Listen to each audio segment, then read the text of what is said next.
American Jewelry and Loan has seen thousands of customers walk through those doors over 30 years.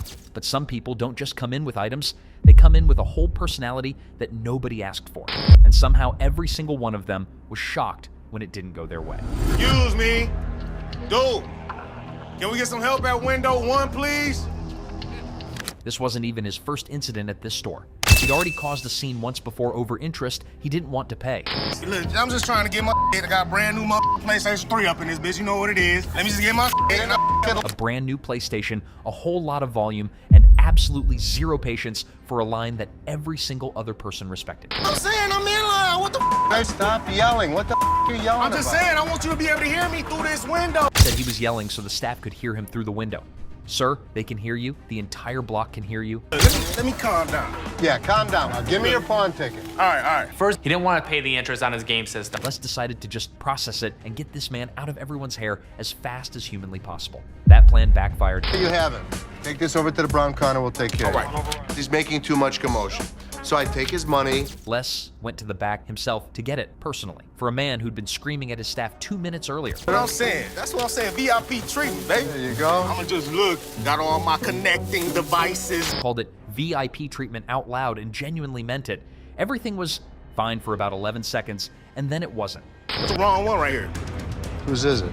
This is I don't know who it is. It ain't mine. Got to check this. Look, mine. The PlayStation had been bagged and labeled the moment he brought it in. There was zero chance of a mix-up happening here.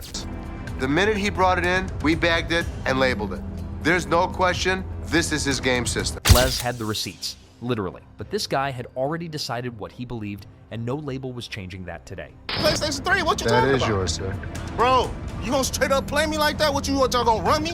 What you got? Offered him his money back, and that somehow made things worse. At this point, the PlayStation was just a prop for the performance.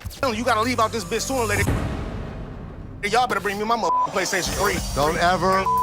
Threatened the store. Les didn't flinch, not even slightly. 30 years on this floor, and he's heard scarier things before lunch. You a promise, boy. Boy, get your hands up off me, big fella. Straight the up, boy. Get your hands off of me right now. I swear to God, y'all. 30 goons. He threatened 30 goons in a pawn shop over a PlayStation that was absolutely positively 100% his. Now get your ass out of here. Can you feel me? Oh, you gonna feel me. Can you feel me, brother? You gonna feel me. I'm gonna feel You you. ain't f***ing with me, boy.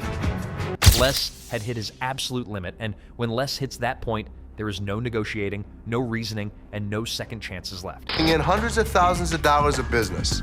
Don't with me. That PlayStation situation was exhausting. But this next woman came in with 2 speakers, 1 broken, and enough energy to power both of them. Fat ass, take it off. The you work here, ain't you getting paid to do this? I look like a butler to you? I don't give a She wanted the staff to carry her broken speaker outside for her, called the employee a butler with complete sincerity and zero shame. My gonna come in here and get this motherfucker. You better hope he don't slap your ass when he get in here. His big ass gonna beat your little ass. Threatened to bring someone in to physically handle the staff in a store full of security while surrounded by cameras. Remarkable threat assessment. This is what army.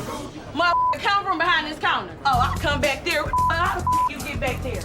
Your big ass come. One speaker worked, one didn't. Store paid for the one that did. That's where the logic ended and the chaos started. Speaker, take it outside. You want me to stop? Take the speaker I want you to outside. stop, and you're gonna stop. She brought it in herself. 2 legs, 2 hands, fully capable, but apparently carrying it back out was everyone else's responsibility entirely. Speaker outside. I'm like, this is mine. Take it outside. She demands that we take the speaker off. You brought it. Les had been watching this, and you could see the exact moment he decided being patient was no longer on the menu. That up and Then take you're it leaving it outside. Y'all wouldn't take the so y'all bring it outside for me. She wasn't moving, wasn't picking it up, wasn't leaving, just stood there expecting the store to solve a problem she created herself. Oh, old ass. Take your ass out of here with your bitch ass out of here, y'all. You're not gonna come in threatening my employees. Les stepped in, and that was the end of the conversation. When Les steps in, there is no second round of discussion. Straight ass following behind me. Red, look at this. She was still talking on her way out, still gesturing, still convinced she'd won something. She had not won anything at all. The respect and the decency you deserve, but when you're threatening, You really cannot train staff for this. Subscribe because the chaos on this floor is genuinely never ending and somehow always gets worse. Tell us in the comments which one made your jaw drop the furthest. See how Mo made me mess with the foot? Bro, man. Bro, what is you doing, man? Yo, man. steal something, you're a thief. I mean, look up in the dictionary, that's what it means. Bad parenting. The pawn shop door swings open, and a furious mother charges in like a bull in a china shop, demanding to know if her daughter sold her precious ring here. How you gonna sit here and tell me? You told me you brought it here, right? Yeah. It best be here. I don't have it. Now what we gonna do? There's nothing What the I can hell do. we gonna do? Cause I need my Nothing I can do. Don't this belong to my mother. I want my ring. Not a good impression anyway. To defuse the chaos, Ashley stepped up. Let's see if it helped or not. You took your grandma's ring Yes. and you pawned it. When? The day before yesterday. Okay, so where's your ticket? I don't have it. So let me ask you a question as a mother. Did you press charges against your daughter for being a thief? I'm not pressing no charges against my daughter. Then you can't get it No, back. no. Get a grip on yourself, Mommy. The woman just won't listen to anyone. Man, where do such people come from? No wonder her daughter's acting the way she is. I came in here to try to resolve the situation. Because you want to figure it out. Hey, get off him! You better figure out some way to get your mom's ring back. Watch when I get your ass home. Now see? Now you got labeled as a thief. Coin thief. Ooh, there's a new player in the game. This fella's got a quarter that supposedly belonged to JFK when he got the axe. And guess who he's trying to sell it to? Les, of all people. This should be interesting. Need a second person to touch it, man. You see this, man? Who was the first? JFK, man. JFK. Hell yeah, I'm trying to get 30,000 for it, man. Really? Our friend here needs to know that he's trying to close a deal with the boss. Yup, the big cheese himself. You know what that means? He better have some answers ready. I don't think this guy even knows who the president is today. What year did they put Lincoln on the quarter? 67. Who's on a penny? Bill Clinton, whatever his damn name is. Well, he means you'll have to take your business elsewhere if you want to avoid glitter and dancing. But anyway, this punk got mad, and here's what happened next. Want to go out for the pass? Please. Man, Follow him out. much, man. Man. Oh, you forgot to ask you. Let's go. See how Mo made me mess with the man. Bro, what is you doing, man? A young man from Dallas walks in, all proud of the watch that his grandma gave him, thinking it's worth $500. But Les takes a look and points out some issues, saying it's not worth much. A man from Dallas walks in. What you got here? That's a watch my grandmother gave me. And how much did you want? I'm trying to get 500. The guy's not having it. He wants to talk to someone who knows their stuff. Yeah, you see this discoloration on the side? No. Rose color metal in there, looks like copper. I see gold. But it's not gold. I wouldn't be able to take it. Can't give me nothing. Les tries to reassure him, but things go south. The guy's all frustrated, claiming his watch is worth $500, demanding to talk to the jeweler. Sorry. Can I talk to somebody that knows what they're doing? You can talk to me. Unless you're bullshitting me, man. I have to get home, man, this week. I understand that, but it's got no value. It does have value. Things begin to go south. This is a bunch of bullshit, man. I want to pawn my watch that's worth $500. Let me tell you, have you talked to my jeweler? Now, when the jeweler says it's basically worthless, things get wild. The guy goes off, and before you know it, he's getting escorted outside unceremoniously. Well, this guy's been in the jewelry business all of his life. He wants a $500 loan on a watch. What can you do with him? What are we doing? Well, I wouldn't really call him names. We're not calling you any names. Outside, he's still fuming, dropping some colorful words. It's a full-blown scene at the pawn shop. The guy wants his watch back, but Les isn't having it. Nothing. Stop being a bitch. This is the worst pawn shop in the city. It's a piece of dude. Give me my mother. Man, come over here and pick this bitch up. Yo, you, get him here. Let's go, my man. Give me my buddy. Hands up. Hands up. Yes, sir. Yo. A customer eager to test the bike's functionality pushed to take it for a spin right inside the store. Horsepower I got? A lot. 600 cc's, my man. Seth Now, it's clear that this customer might have some sketchy plans. Seth, playing it smart, doesn't let the guy take control of the bike. Faith in a person he just met. You can't let me take the bike down the road. Now, the customer, thinking that he's all tough, brings in a friend, calling him his dog, trying to challenge Seth's authority. It's time for a showdown as the customer's all worked up about his busted lounger from the shop and he wants his money back. But surprise, he didn't keep the receipt. Money back. Ab lounger I bought here, man, workout. Now this thing obviously couldn't handle what I was doing on it. So 2 days later, it don't even work. Let's lay it out. No receipt, no refund. But this customer's not having it. He's all about the money, not interested in an exchange, and things get loud. Security's on standby. Necessary to keep the receipt. I don't have a receipt. I didn't think I needed to keep it. There's nothing I can do for you without a receipt. If you had the receipt, I could give you an exchange. I could give you something. I don't want an exchange because it's probably going to be some again. How about you just get my money and then we won't have any more problems with this. The customer keeps pushing, not caring about security or anything else. He's dead set on getting his money back, even throwing out threats. I need my money back. Not gonna do anything. And like all this That's security great. standing around or whatever. I don't give a He's rat's not ass my- about that. There better be some money. When he sees security, he gets a bit jittery but doesn't back down, demanding even more backup. It's a feral showdown at the pawn shop. He reaches the point of no return. Oh, son. Come on. Come on, let's go. Really? Let's go. I told you last time. We got you, buddy. Bring a couple more. Come on. We got you. Bring a The Gold family gets hit with a shocker when they catch their own employee, Christina, in a sneaky scheme. These are walrus peni. Walrus. Penises. Why? I'm pretty sure I'm right in line with what you can find on the internet.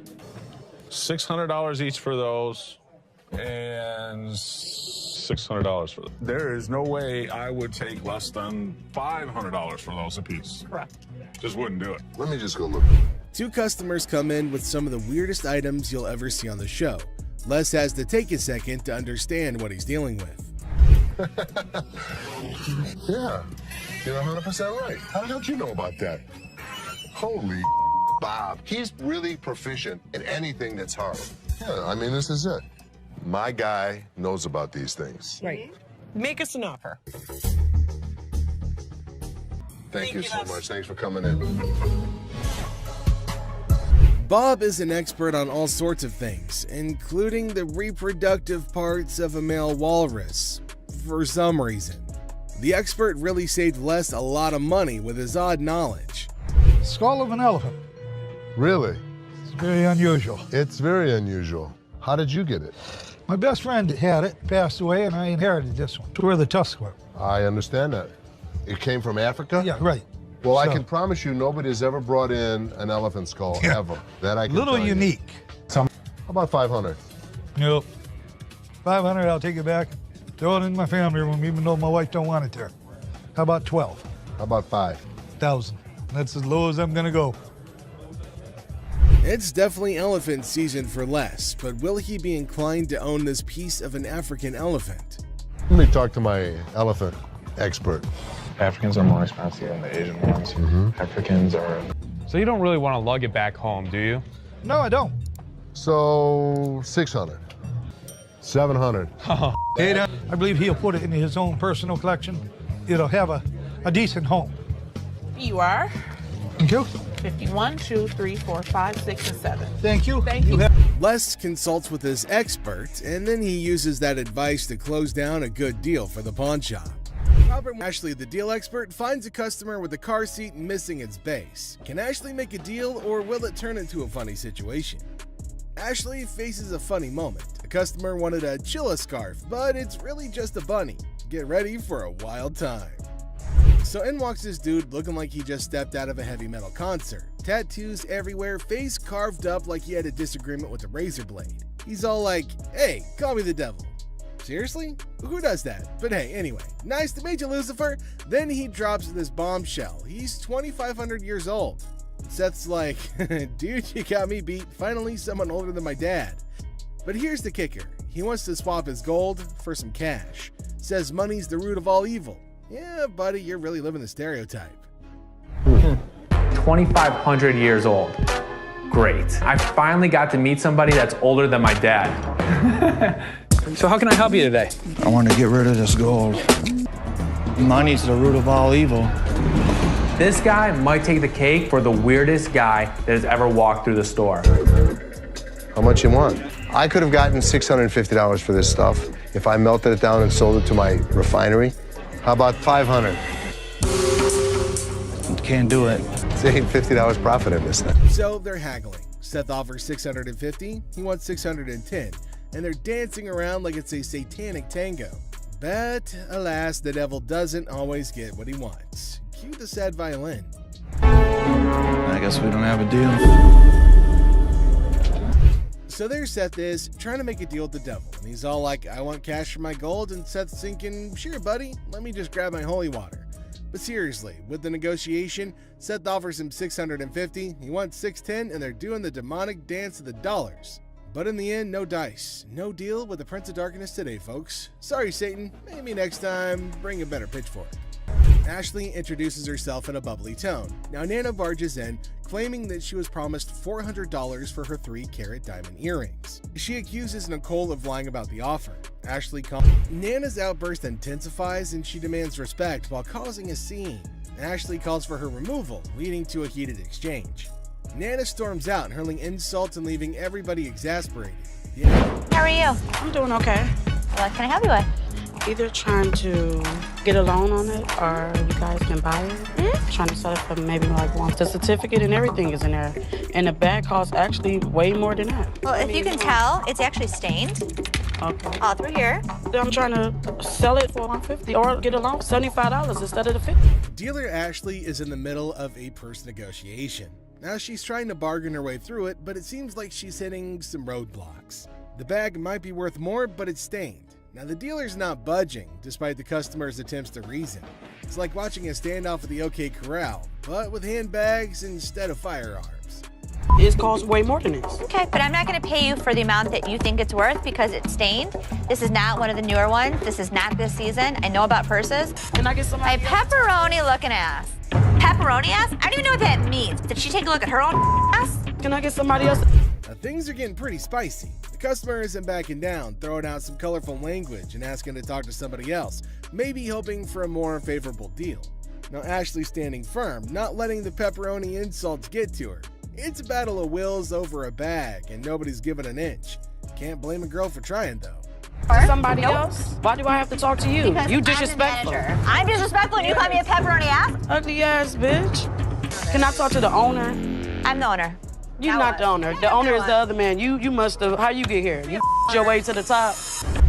The tension's palpable, and the customer wants to escalate things, demanding to speak to the owner. All surprise twist, Ashley is the boss lady. So, will the customer stick to her guns, or will she fold like a deck of cards? This customer was trying to sell a piece of jewelry that didn't exactly hit the specific weight to make him eligible to get the amount that he wanted to sell it for. It doesn't weigh enough for us to take it.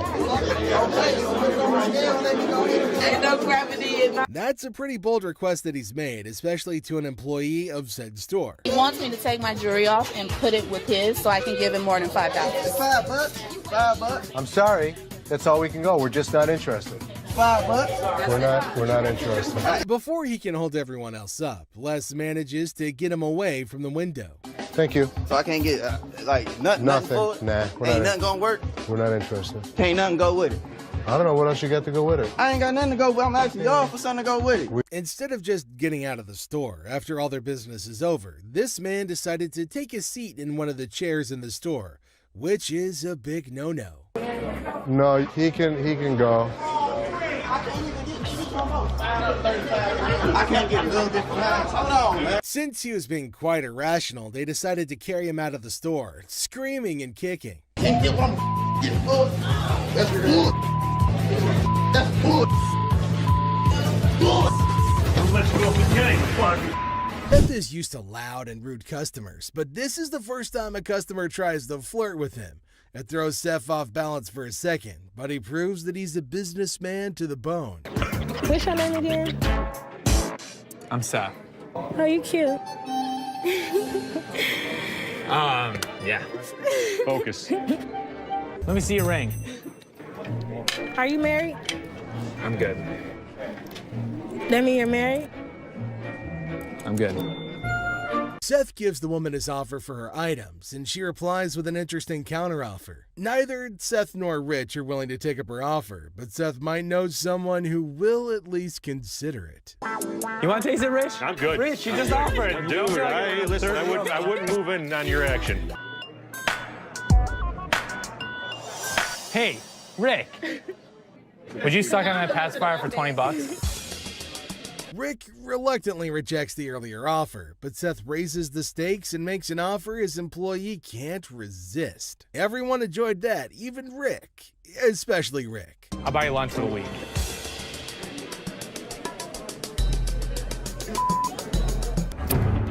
Ready?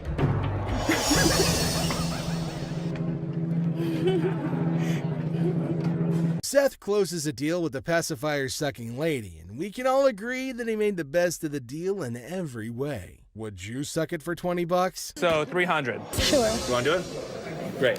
Thank you. For $300, she got a good deal and we got a good deal. This customer walks in with Travisky crystals. Seth has no idea what the hell these crystals are, but he knows what this woman has is not real. My grandmother gave me that ring before she passed away, and she told me that they were Travisky crystals. I'm not interested in your crystals. No, I'm not going anywhere until you give me some money for my crystals. Do you not understand English? The crystals may be fake, but not everything about this lady is fake, and she does her best to make that point to Seth. Me personally, I'd rather buy a Kyber crystal. Something that's real. Really? These right here, they're real. They're real. Can I get some money for those? So you know what? All this fake ass. You don't know no crystals when you see a mother. You. Have you ever seen a devil walk into a pawn shop? If you haven't, then you're in luck. The next customer to walk in claims that he's the overlord of hell. Seth. They call me the devil. That's some freaky there, boy, let me tell you. Yeah, he was a devil. Sure he was. Les doesn't care if this man is a 2,000-year-old fallen angel. The pawn shop owner is going to make a deal with the devil if he can make some profit from it. How long did it take you to get all these tattoos? Probably 2,000 years. How old are you? 2,500 years old. Tell me what you give me. The merchandise is worth scrap value. I could have gotten $650 for this stuff. I take $650. I can't give it to you. Sorry. Two old men come into the store looking to sell a computer that could go for a lot of money, if they sold it in 1997. We need some money. We're going to out west. We killed all the deer in Michigan, so we got to go out for bigger and better stuff. Most people don't get that aggravated when they bring in, like, ancient artifacts. Yeah, people collect these. Oh, they're antiques now. Both men don't want to leave without any money, but one look at security changes their mind. But that doesn't stop them from stringing along a list of profanities at Les and Seth. 0. How many times do I need to tell you? We're not interested in. Leave the store. I'm not taking it. Have a good day. Usually things calm down once the noisy customers are thrown out, but this time it gets even more chaotic. We're even treated to an unexpected showdown. I dropped it on accident, man. I didn't break it. I thought it was you, man. Oh, that's good. Two men come into the store and make the weirdest purchases. While Les is happy to coming. where other people see weird men, Les sees dollar bills. The veteran pawn shop owner goes into full salesman mode and makes even more profit from the hardcore zombie killers. Zombie apocalypse? But you know what? As long as they were buying, I'll listen to any bull they have to throw. You know what, Rich? You, get out of the store! Thank you. Seriously? You just came right in the middle of my sale like that? We sold it, right? That's right. That's what matters. Yes, it does. I cannot wait till Uncle Les comes back. Well, ask one more time. Did you say get out of my way, you bitch? It's been brought to my attention that you have told Linda to get away from me, you bitch. Prove it. I ain't did nothing. Les is pissed with the gutsy move Tony pulled when he refuses to speak the truth, asking for proof instead. Tell me the truth. I did nothing but sold it, coat to a customer of mine. Les tries to make Tony confess by taking what he considers a softer approach. Tell me the truth and you'll be okay. It don't matter. I'm gonna lose anyway. What's the difference to me? Whatever y'all gonna do, man. What kind of attitude you got with me? It ain't you. Come on, man. You know what I'm going through out here. You know what she's doing on purpose. Do I give a as long as you make the sales? I make the sale. After trying one last time, Les manages to get a confession out of Tony. We'll ask one more time. Did you say get out of my way, you bitch? I told him to be a long bitch. Get the perfect. Since he confirmed he did violate the rules, Tony bags himself a suspension. All right. See you Saturday. Maybe. Although he successfully delivered punishment to Tony, Les failed as a boss when he refused to try to know what could have led to the issue. How many chances can I give this guy? Ashley, how many chances can I give you? Me? You! Seth calls in Ashley, Seth, and Karen over to his office to go over the results he got from their mystery shopper. While making rounds through the shop, Les finds out Rich wasn't in his post. Where the hell is he? Rich! Seeing that Rich had left the business in a bid for pleasure, Les calls him over for a chat in his office. I'm looking for you in layaway. Where the hell are you? I gotta sit in layaway all day long and just wait for something to happen. I needed to take care of something that was out on the floor. Les threatens to fire Rich, who had been a loyal employee at the shop for over 20 years. It arrives, and bam! A pirate ship vehicle pulls up.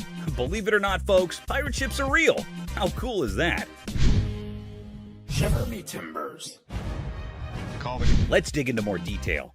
Buck's mischievous grin invited the pawn shop guy to inspect his street-legal pirate ship, leaving him in disbelief at the ship rolling on the road. Chumlee, intrigued, joined Buck for a spin, both eagerly anticipating Rick's mysterious response. Buck, bursting with enthusiasm, showcased every detail, building suspense for Rick's impending reaction, creating a thrilling wait. Woo! I'm on a boat! What's up, ladies? As we explore the boat's details, prepare to be mesmerized. Buck's turned it into a luxurious entertainment-packed ship with TV and laser beams. Buck's living in a fantasy, folks. He bumped the price to $250,000, leaving Chumlee stunned with a $100,000 offer. Bargaining ensues, but hold on.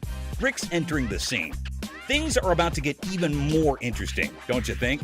No, that's bull. Whatever. Oh, sorry. $250,000 for a pirate ship? Buck storms off in anger. But if you're in the market, he's your guy. Ahoy, mateys! Now, speaking of high prices, would you consider a $5,000 spectacle? Mr. Vital tempts Corey and Chumlee with a priceless 18th century onyx diamond and platinum flip spectacles. Who needs such luxury just to read? Ponder on that, folks. Hey, how's it going? Hey, what's happening? I've got something here which I think is pretty spectacular. A magnifying glass. No, it's better than that. Bam! That is 18th century onyx. As Vital claims $5,000 for the onyx specs, Corey and Chumlee reconsider. Expected, right? Still stuck on the price? Time to move on. Corey seeks Rick's advice, and here's where it gets intriguing.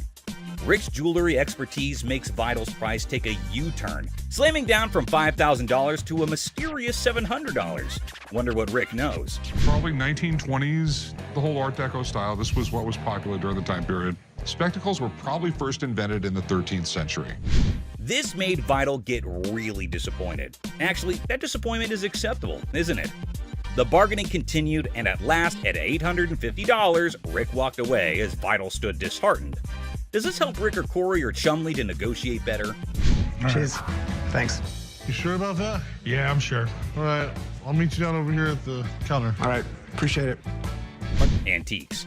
Antiques are quite breathtaking and valuable. It does offer us millions and billions of cash, only if it's authentic.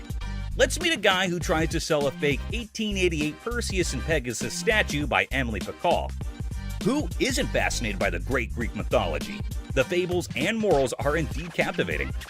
One morning, a gentleman approaches Rick with an 1888 Perseus and Pegasus statue by Emily Pacall.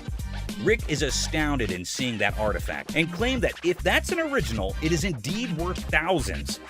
Wow, can you imagine, folks? One day you have a valuable artifact, the next second you have an I'm rich kind of moment. Something worth imagining, right, guys? How you doing, gentlemen? Oh, pretty good. I have a bronze statue I like to sell. Do you know much about it? I don't know what to tell you about that.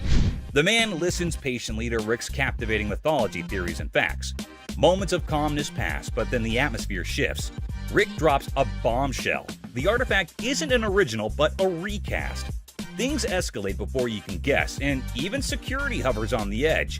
Dramatic, isn't it, folks? 1930s, died around 1915. He did a lot of mythological stuff. It escalated way too fast, and the man was done and stormed off the place cussing Rick and the other men. People were surprised, but it was a regular day for Rick. Rick's life is quite adventurous and fun, isn't it, guys? Let's research more about Rick's day-to-day meetings, shall we? Photographs are said to be the doors to the past. We live ourselves through photographs again and again. But what if the photographs are made to lie or to make money? Isn't that point of view interesting? Let's meet a man who uses the photograph of great Abraham Lincoln and Mary Todd Lincoln to make $1 million. On a pleasant day, Rick gets a potential seller who's going to surprise him and us all with his possessed item and the strange demand. Good. So here we go. Gorgeous. It's supposed to be Abraham Lincoln and Mary Todd Lincoln. Chumley grows suspicious of the Abraham Lincoln and Mary Todd Lincoln photograph. Surprising?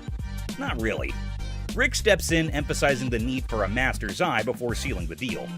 Confusion ensues, prompting Rick to call in Maureen, an expert.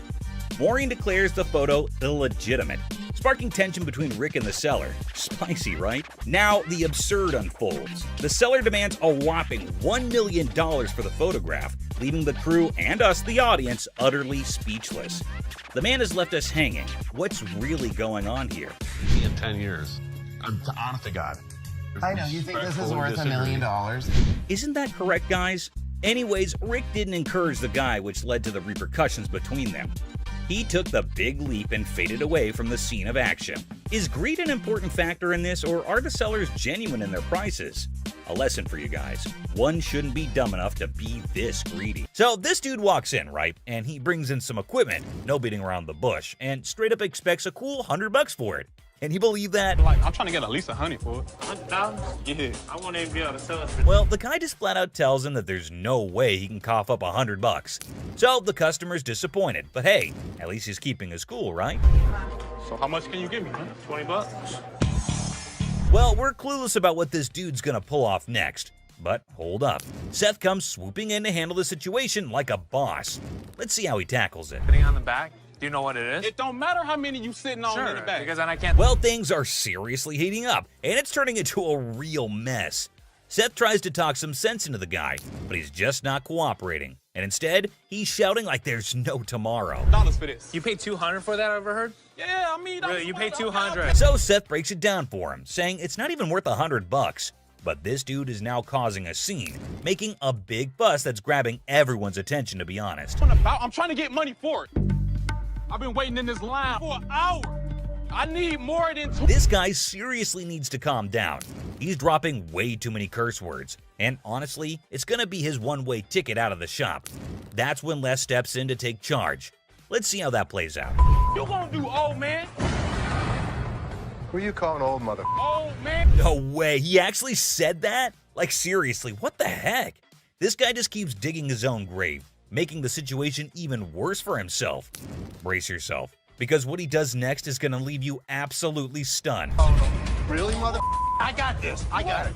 You want to give me more than 20? Oh my god, seriously? Can you believe it? This dude actually tried to mess with Les and thought he could get away with it without being kicked out.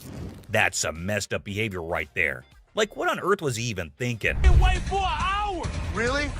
Me? You? Well, he totally got what he deserved. But guess what? That's not even the end of it. Now, this lady is seriously contemplating whether she should go for it or not. So, what's your take on it, guys? You think she'll end up taking it or not? And she goes on to explain the situation.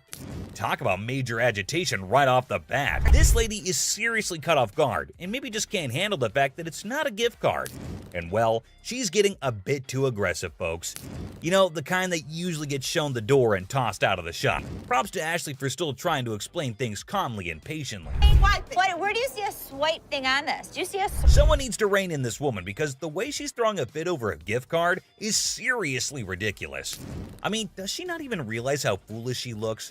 Just look at her, still going on and making an absolute spectacle of herself. Somebody want to buy an offer burger? And last but not least, we get this other dude who goes absolutely bonkers. But here's the kicker. It's not about something he wants to buy or pawn. Now, you might be wondering, what on earth set him off then? Well, keep watching to find out. Hey, how you doing? I'm here to buy an engagement ring.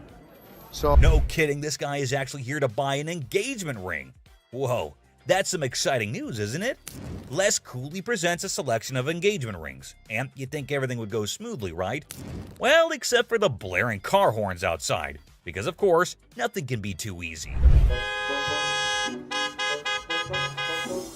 Oh, damn. So that's the reason for all the honking? There's a massive truck just sitting smack in the middle of the parking lot. Now, take a wild guess. Whose truck do you think that might be? Come on, give it a shot. It's not rocket science. Semi-truck. and then it's white gold.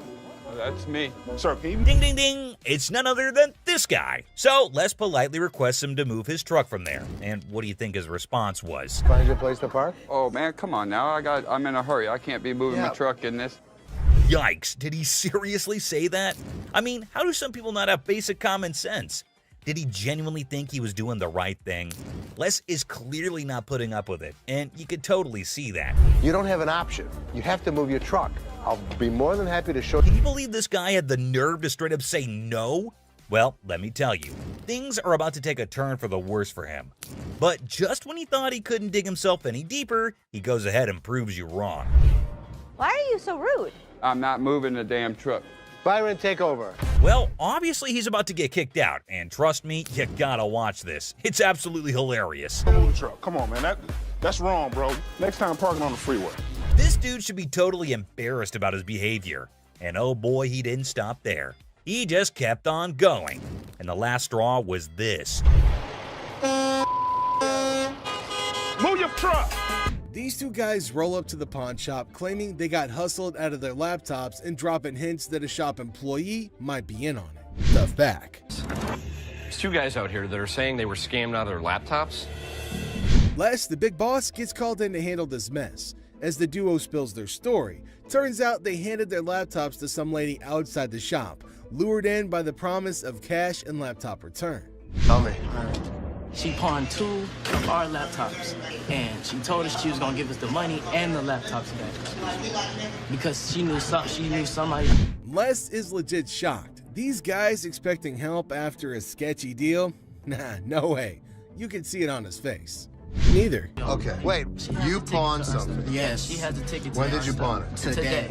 Now the guys want Les to switch the ticket for the laptops, but Les is playing detective. He's like, when did this supposed pawn deal go down? Today, they claim. Les smells something fishy and wonders if his employees are pulling a fast one, out of his way to help them. That's where we were trying to contact the owner because we want. I am the owner. I'm just trying to switch the ticket so she can't have them. You can, it's in her name. Legally, Les says the laptops belong to the lady. He can't just hand them over. The guys are desperate, suggesting a name switch on the ticket, but Les is like, nah, those laptops are technically hers. I wanted to know if... I can't do it because, according to law, they belong to her, not you. Oh my God, Sil. Okay, so Les is in the mood. If they can ID the employee involved, he'll hand back their computers. They leave, but they can't deliver, depending whoever the employee is. If you can find out which one of my employees, you give me the guy's name, I'll give you the computers. Find me out what I need to know, I can make magic happen. Les, a pawn shop pro, suggests they hit up the cops and file a report. Guys are desperate, try to negotiate, but Les shuts down any rule bending. Every transaction we did today is still accounted for, so it's here. All you guys need to do is fill out a police report, and we can handle it that way.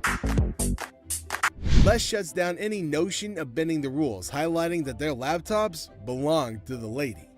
Any way I can just switch the name. No, because they're in her name. They technically belong to her. And they don't belong to her. Les makes it clear they're not getting their stuff back without paying for it. If any of that. Inside job, and once we figured out, we came back and trying to tell you. No, that's not the way it went. That's not the way it went. The way it went was, you pawn your laptops to this pawn shop. Les drops the truth bomb. No laptops without paying. It's a lesson on greed. Here's the way it works. Nobody gets out of pawn without paying for it, and nothing goes out the back door. The boy still thought, hold up. So this dude walks into the shop all chill, just looking for some help with the table.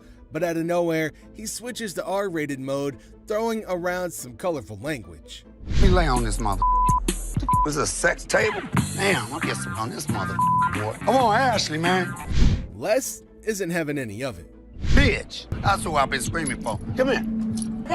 Get your ass over and shut up. He's like, Ashley, we need backup. Shut this down. Now it's getting wild. Dude is on a bed. There's commotion. It's like a party, but not the good kind. Get kicked in the face? Look, let me ask you something. No, you be quiet. Look, come this way, baby. If you let me, I'll be slapping that ass. Les steps in and drops the truth bomb. We're not turning this place into a free-for-all. But hold on, he's not just playing referee. There's the threat of a face kick. Yikes. You're talking to my man. Really? We don't think so? You don't disrespect my daughter-in-law. Les isn't messing around. He tells the customer to get off the bed, making it crystal clear, don't mess with my family. It's family. I'll tear that up, boy. I'll tear that up. Tear that out of here. Understand that? The customer throws out an apology, but man, what a scene, right? I'm sorry, man. I'm sorry, Les. I'm sorry, man. This guy, Mark Hollingsworth, waltzes into the shop with a kind of sketchy idea. He's all like, I own this company dealing with watches, cars, and parking problems. But trust me, his sales pitch is as smooth as sandpaper. Yes, Mark Hollingsworth. Mark Hollingsworth. Do you have a company that does any of your, watches your lot or anything like that, takes any of the cars out? We do. Right off the bat, it's clear Mark's trying some passive-aggressive marketing. Les isn't buying it, though. Mark's still pushing, suggesting towing away illegally parked cars. Les, smelling potential scams, puts his foot down. No signing anything. Better business venture than what? Well, then probably what you're working out right now. Man, I must be missing something. Okay, well, there's nothing to be missing. If somebody's parked illegally, we want to be... Tension builds as Mark insists on linking their businesses. Les draws the line, saying Mark can't come in and shake him down. It gets really intense, and Les gives Mark an ultimatum. Leave or get tossed out. I want the business. We're kind of working the area right here. What does that mean? Well, I'm going to give you... Les, not one to back down, successfully kicks Mark out. Mark, feeling a bit defiant, says he'll be back, but Les isn't bothered. He's like, you're not welcome here. But he just won't get a clue. This is going to be our business as well. No, it's definitely not going to be. Listen. No, you listen. You are not coming into my business and trying... Very nice way to promote a business. Right here, Here's the way it's going to work, sir. You can leave nicely, or we can throw your ass out. I tried coming in here. Nobody comes in here shaking me down. Do you understand that? Les has got grit and refuses to fall for dodgy deals. Mark's attempt to twist his way into a business thing totally backfires, leaving Les with one message. His pawn shop isn't a playground for shady schemes. I'm not leaving anywhere right there. Yeah, of course you're not. I'll be back in this. All right, come on back. And him, and... Well, at least they... Seat Showdown comedy. In a strange pawn shop turned into an airplane seat sale, things got wild when a gutsy and unusual woman decided to turn the whole event into a comedy show. Picture her like a sneaky cat strolling over to a chair and ignoring the "Don't Sit" sign as if it were garbage. It was as if your rebellious grandma suddenly took center stage, tossing caution and posters to the wind.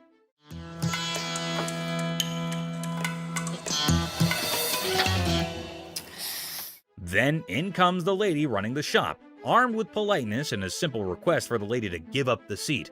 Little did she know she was about to get into a funny showdown with our cool and calm customer. The woman, looking super confident and mischievous, said, "Just let me be," treating the chair like her personal throne. Okay, these are for sale. We don't have like a trial and error. Okay, well, I'm not trying to buy them. I'm just trying to try them out. As if that was not funny enough, the secret guards jumped into the blend.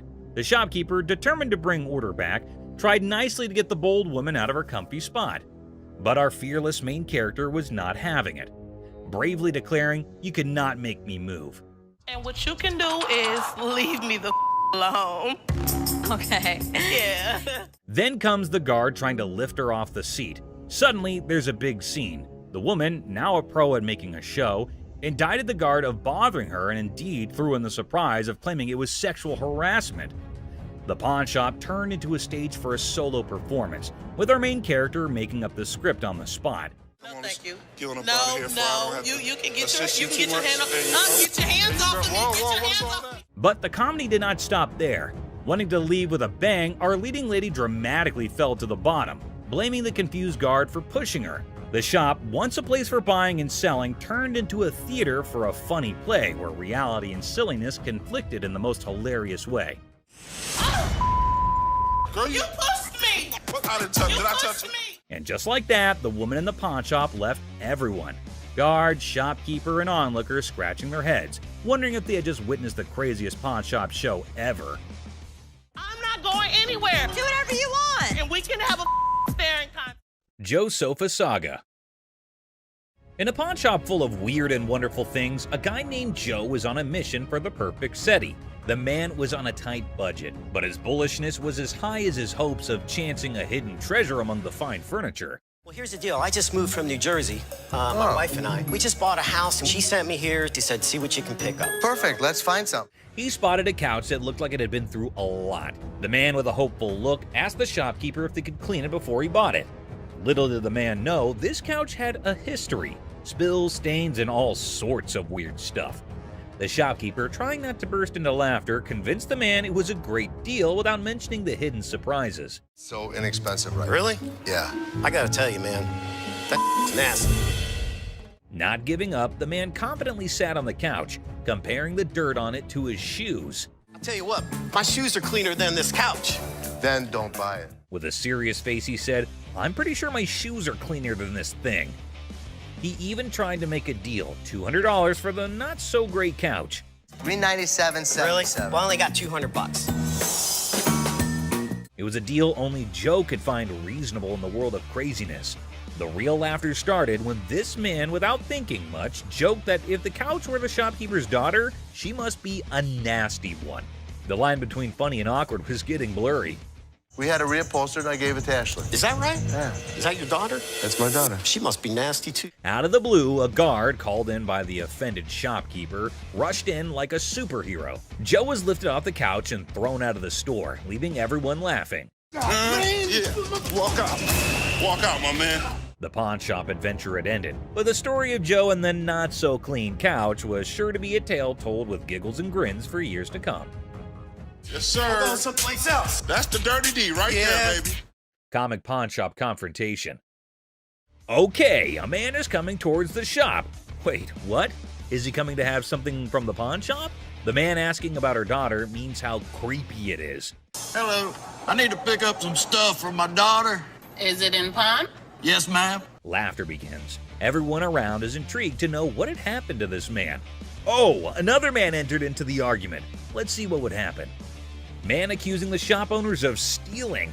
How crazy this man is, constantly accusing them of being thieves. No, I want the stuff. Yeah, but without the ticket, we can't give it to you. The man is constantly infuriating them and sees he has come out the carbon. Who knows what will be the end of this nonsense fight? Oh, they're about to have the piercing argument. I'm here, I want the stuff now. And what's he gonna do? The man called the guard to throw him out, but see, the man is not in control. He is constantly arguing and challenging them without knowing the fact of the danger he's really in. Oh God, he's challenging the massive guard! The guard stopped him and said, "Don't touch me," but the man was not understanding. Hey, I ain't scared of him! Is he serious? Calling his death to come earlier. The guard, in his fur, sent the man out. The really funny moment for all because the stupid man in his arguments really put him into account. Hey, you can't get... Hey, I want my stuff! I tell you what, big boy! Hey! Battle for sanity. Well, folks, take a look at the pawn shop's front yard. It's like a bustling highway out there. The crowd has formed a lane longer than my grandma's stories. And guess what? The sanity levels are off the charts. It's like a contest for who can stay the sanest. Now, hold your horses because here comes the geniuses. These folks are more interested in the pawn shop than a cat in a laser light show. No, he's from California. Look at all these idiots. They've gathered like it's the grand opening of the Pawn Shop Olympics. What's the big attraction, you ask? Maybe they're expecting a magic show, or perhaps the pawn shop secretly giving away free wisdom. Or, here's a wild thought, they're gearing up for a full-scale aggression mission against the poor souls inside. Watch out, world, we've got a pawn shop revolution on our hands. Stay tuned and remember, in the pawn shop chaos, sanity reigns supreme. Good luck, brave souls. That's not. But in this next episode, this person walks in with a really interesting gun. But how interesting? You're about to find out. Yeah, it's like something James Bond would wear. Yeah, right. You just saw that, huh? But that's not out of a James Bond movie. That thing is as real as it gets. What can I help you with? I'm here to sell my ring pistol today. Well, you know how a gun never stays in the shop for long, be it whatever shape or size. But this thing is something I've never seen or even heard of before. Have you ever seen a pistol ring? Boy, you're looking at it right now. This is something definitely worthy of adding to the antique collection list. Come on, you have to agree with me. Everything about this pistol ring is antique, from loading it to the trigger to its hammer. This thing is a killer. Literally. You know what? If I ever went undercover on a mission, I would definitely carry this cute little devil. James Bond, we just found your vibe, and I know Rick would agree with me too. Yeah, that man seems very particular about the price he's going to ask for that dangerous ring. I'm looking to get $9,000. I'll use it to buy some of the things I collect more often. I personally would wear that ring everywhere. It's an all-in-one combo, kind of a hidden treasure who can double up like your personal bodyguard. It's unreal how cool this thing is. But hey, did Rick just contradict me? Wear them just for fashion. Damn. Rick has got a good sense of humor, not gonna lie. Seriously, getting hit by that mini pistol ring would definitely hurt your ego hard, man. It's also seriously a gun. I mean, it would really hurt getting shot with this thing. And oh, I kid you not when I say that the man clearly did his homework right. He literally asked for $9 grand in the blink of an eye. I mean, that piece truly is a showstopper. But that expensive? Damn. A $9 grand. They're pretty rare. So what happened is that the deal took an intense turn, and Rick, being the smartest in this show, had to prove it. So before finalizing the deal, he wanted a bit of expert advice. I mean, that's always better than regretting later, right? So let's see what the expert had to say about this antique pistol ring. The European gunsmiths, they were making all kinds of little weird things. This is the Imperial Protector. Basically, looks like this tiny mean machine has taken down quite a few people in the past. So it must cost a bomb. But let's hear it from the expert himself. For $11,500. Okay. Thanks, Tony. I really appreciate it. Whoa, I never expected that. $11.5K? That's crazy. And just look at the size of that thing. That thing is golden for sure. But as you know, Rick plays by his own rules, and I'm curious to know what he has to offer. I'll give you $3,000 for it. No, can't do it. Okay, so Rick is trying to settle the deal for $3 grand. But bro, that's like not even half the price the seller asked. Do you think the man will accept the offer? For someone who knew a great deal about the pistol ring, I don't think this man is gonna budge. But Rick wasn't ready to give up or give in as yet. So, do you think they'd both settle on the same grounds? Who do you think is going to win this round? Well, let me put your anxiety to rest, for here comes the moment you're waiting for. As amazing as this thing is, I'm sorry, I just can't do it. And just like that, Rick missed the chance and saw the extraordinary collector's pride walk right out of his door. But what happened in this next episode is even crazier. Working with an instrument maker and got really, really interested with the harmonica. You know how music instruments can be great collectibles. In which case, what do you think about an ancient instrument that has an emotional connection to it? Does it help double up the price? Well, I don't know about you, but I have never seen a shining gold M Hohner harmonica. We've all played a harmonica once in our lives. Right, we have. And we thought we were good at it. So for those of you who don't know who Matthias Hohner is, here's a quick history lesson for you. Hohner was a trained watchmaker born in Germany. And his company, Math Hohner AG, is the oldest and largest producer of harmonicas in the world. If you want to know more about this masterpiece, here's Rick for you. So apparently the watchmaker was so blown away by the piece that this is what happened. So he saw the writing on the wall, but he was also working with an instrument maker and got really, really interested with the harmonica. Rick's knowledge never fails to amaze me. There's no question that he is a master of his job, and his trade skills are even better. But is this going to be a jackpot or a lost cause? Before Rick states his price, he found a problem with the musical piece. You get in the ballpark. Okay, all right. It's plastic, and it's not in the greatest shape. I don't know, it's not too bad a shape. The cardboard's coming off. Oh no. That's going to majorly affect the price of this beautiful piece right here. So while the seller was holding on to a grand $500, what Rick pitched was unbelievable. Here's $75 for it. It cost $75. Wow. I would feel humiliated if I was that harmonica right now. I mean, come on, man, it's not that bad. But what can I say? Rick knows better. And the seller wasn't ready to back up, and even had a genuine reason for it. $1 to fill my truck up with gas right now. I can't take 75. I find the man reasonable. The least you can do is compensate his gas. But as you know, there are no emotions involved in business. Rick's not taken aback by anything, and sticks with his price, but he failed to grab the deal. I think he wouldn't mind much though, because the harmonica was plastic, and it was also peeling off in some places. So sadly, the seller needed to go back home with the broken instrument, and he couldn't even make enough money for gas anyway. Next up, we got this interesting thing that you'd never expect at a pawn shop. The guy just pulled in the parking lot with a boat he wants to sell. So Chum and I... Yes, it's a freaking boat! What you're looking at is a 1958 Sea Flight Glastron, and this is no common sight, y'all. Rick and Chum came to take a look at the huge and fascinating boat, and it looks like they already like what they're looking at. 57 Chevy, didn't they? Sure did. Is it a convertible? And how could something start without Chumley's irrelevant questions, right? Like always, he was more worried about the boat being convertible or not. Well, Chum, you definitely cannot expect everything to be fancy, okay? Despite that, I can't help but love Chumley's confidence. Meanwhile, the seller has made up his mind to demand a hefty $10,500 for the boat. Let's hope he can make just as much from the master of negotiation. And this time, the item in question was a timeless beauty, created in 1958, standing tall, defying the effects of time. Whoever maintained it surely did it with the utmost care and dedication. Great work right there, but I think someone is already getting busy coming up with the numbers. It looks just like the 57 Chevy I got for the old man's birthday. It's definitely tempting because Rick's already deciding how he was going to pitch this look-alike a 57 Chevy. this Glastron boat is awesome, but boats are tough to sell, so it has to be a home. Like he already said, boats are money pits. I mean, nobody would want to keep this huge boat in their homes as an antique. Quite rare, as the word suggests itself. But this seller is definitely giving Rick tough competition.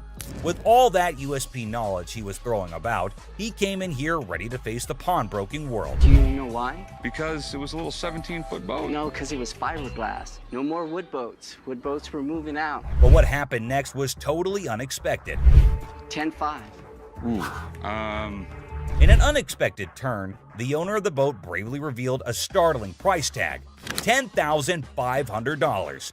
Wow, that's crazy. What do you think Rick is gonna do? Will he buy it or break it? I don't even want to make you an offer. There's too much work that's got to be done for me to make anything. Did you see that? Rick didn't even make an attempt to convince the donor to accept a lesser price. But that's exactly what the show is all about, expecting the unexpected. But you cannot miss this museum piece that just made its entry. Ain't no motherfucking receipt. It ain't no receipt. Finish listening. No. I think it's time to leave. I'm not going nowhere. It was like a verbal storm. As far as her reaction goes, well, let's just say it was quite the showstopper. Let's see how Ashley handled the situation. This is Joe. How you He's doing, gonna Joe? show you to the front door. Wait a minute now. Get your hands off. I guess Don't you're want leaving. to touch. I'll be back. See you then. Little ass baby, you need to go get fed right quick. Welcome back to our channel, guys. Unexpected. The seller's reaction? He's seen hidden guns in everything. Swords, canes, cameras, but a gun-disguised desk? It's like 007's DIY project gone wrong. You're really not going to stop anybody if you shoot them in the thigh with a small 22 like that. Well, it's not even a regular 22. It's a 22 short or something it looks like. The pawnshop seller, baffled by the antique gun desk, insists on a buddy inspection to verify its age. The buyer, eager for the coolest desk ever, is like, where's the gun though? Antique furniture shopping meets gun control comedy. This thing is a gun. You press there's the trigger. That falls down, hits the hammer. The bullet flies out this way. The second seller is utterly perplexed by the gun desk, questioning its practicality. He's pondering who would buy a tiny desk with a hidden firearm. Meanwhile, the buyer's probably thinking, well, it's the perfect desk for a high-stakes game of hide and express their displeasure, demanding a prize from the machine. The situation escalates and the guard steps in to address the misunderstanding. Let's go out. Let's go. Well, just keep walking, man. Keep walking. Don't tell me what's going on. Come on. Y'all out of order. The conflict peaks as the women continue to argue for a manager's intervention. The guard ultimately expels them from the pawn shop, concluding the incident. Bubble hockey. Bubble hockey. Detroit Classic. I'm thinking $2,500. How much did you pay for it 10 years ago? $3,500. A pawn shop encounter unfolds as a customer eyes a bubble hockey game. Negotiations kick off with a customer seeking $2,500, but the pawnbroker questions the value. Under $1,000. Maybe we work out a little game. Winner gets the price. 900 if you win, 500 if I win. Oh, can't do it. The negotiation continues with the pawnbroker proposing a lower price, suggesting a gaming duel to determine the final cost. The customer hesitates, seeking a higher amount. $100 out of this thing. 16 you win, 400 I win. All right, I win $1,600. The game begins and the customer dominates the bubble hockey match, securing a convincing victory. The pawnbroker acknowledges the expertise and adjusts the evaluation accordingly. Let's go. I know I'm gonna win this bet. And it was handed through the generations to me. What are you trying to get out of it? I'm looking for 50K. 50,000. 50,000. Corey introduces Alex to Craig, who has a fascinating antique wheel lock gun. The guys are amazed by its rarity and history, and Alex is about to share some cool facts. Man, this is stunning. Dating from about 1600s. I've never seen anything like it before, but he's asking $50,000. Alex dives into the history of the wheel lock, revealing it's a German-made firearm from the 1600s. Craig is nervously considering a $50,000 price tag. Alex suggests a test at the range. Yeah, this is special. I love this wheel lock. And you still want 50 grand for it? Absolutely. After research, Alex discovers that the gun belonged to a Prince Archbishop's personal guard. The guys head to the range for a nerve-wracking but successful test, and Craig's asking price is discussed. Nice! What do you think it's worth now? I think it's $40,000. In a quirky twist, Corey notices aggressively, and Alex estimates its value at $40,000. Not as easily as I could do 30. I would go 32.5. We'll lose it over that. We'll do 32.5. The negotiation begins with Corey expressing admiration for the unique gun. After some back and forth, they settle on $32,000 Churchill letter. A historical dealer brings a Winston Churchill letter to the pawn shop. The seller's writing? Not so great. But hey, the Jack Kevorkian Volkswagen van shakes things up. The chopper deal is done, but now Churchill's letter gets a comedic problem. But oh snap, it's tagged at a hefty $75. Cold, hard cash, not Monopoly money. Undeterred, our bold hero eyeballs another watch, a jaw-dropping $599. His face? Priceless shock. Unfazed, he blurts, "Yes, I want it!" Then comes the knee slapper. He pulls out a crumbled $2 bill. The shopkeeper holds back laughter, educates him. "That's $2,000, sir." It's a $2 bill. Okay, and it's worth $2,000. You can practically see the gears in the guy's noggin spinning, desperately seeking a way out. "Anyone up for a cash exchange?" he suggests, madness twinkling in his eyes. The shopkeeper, smelling trouble, hesitates, perhaps a financial genius or a victim of too many cartoons. In a wild finale, our hero with a mischievous grin hurls absurd insults like, "You're chunky with a giraffe-like neck." The bewildered shopkeeper calls in the guard. Enter the guard, booting out the funny guy, leaving the shop in stitches. Have a good day. Big Mouth is hungry. Unexpected drama. Strap in for a wild pawn shop ride. A lady steals the spotlight, but surprise, Mr. Sneaky tiptoes in for a bear hug, sparking unexpected drama. Gasps echo as the leading lady jumps, but it's just a playful fella.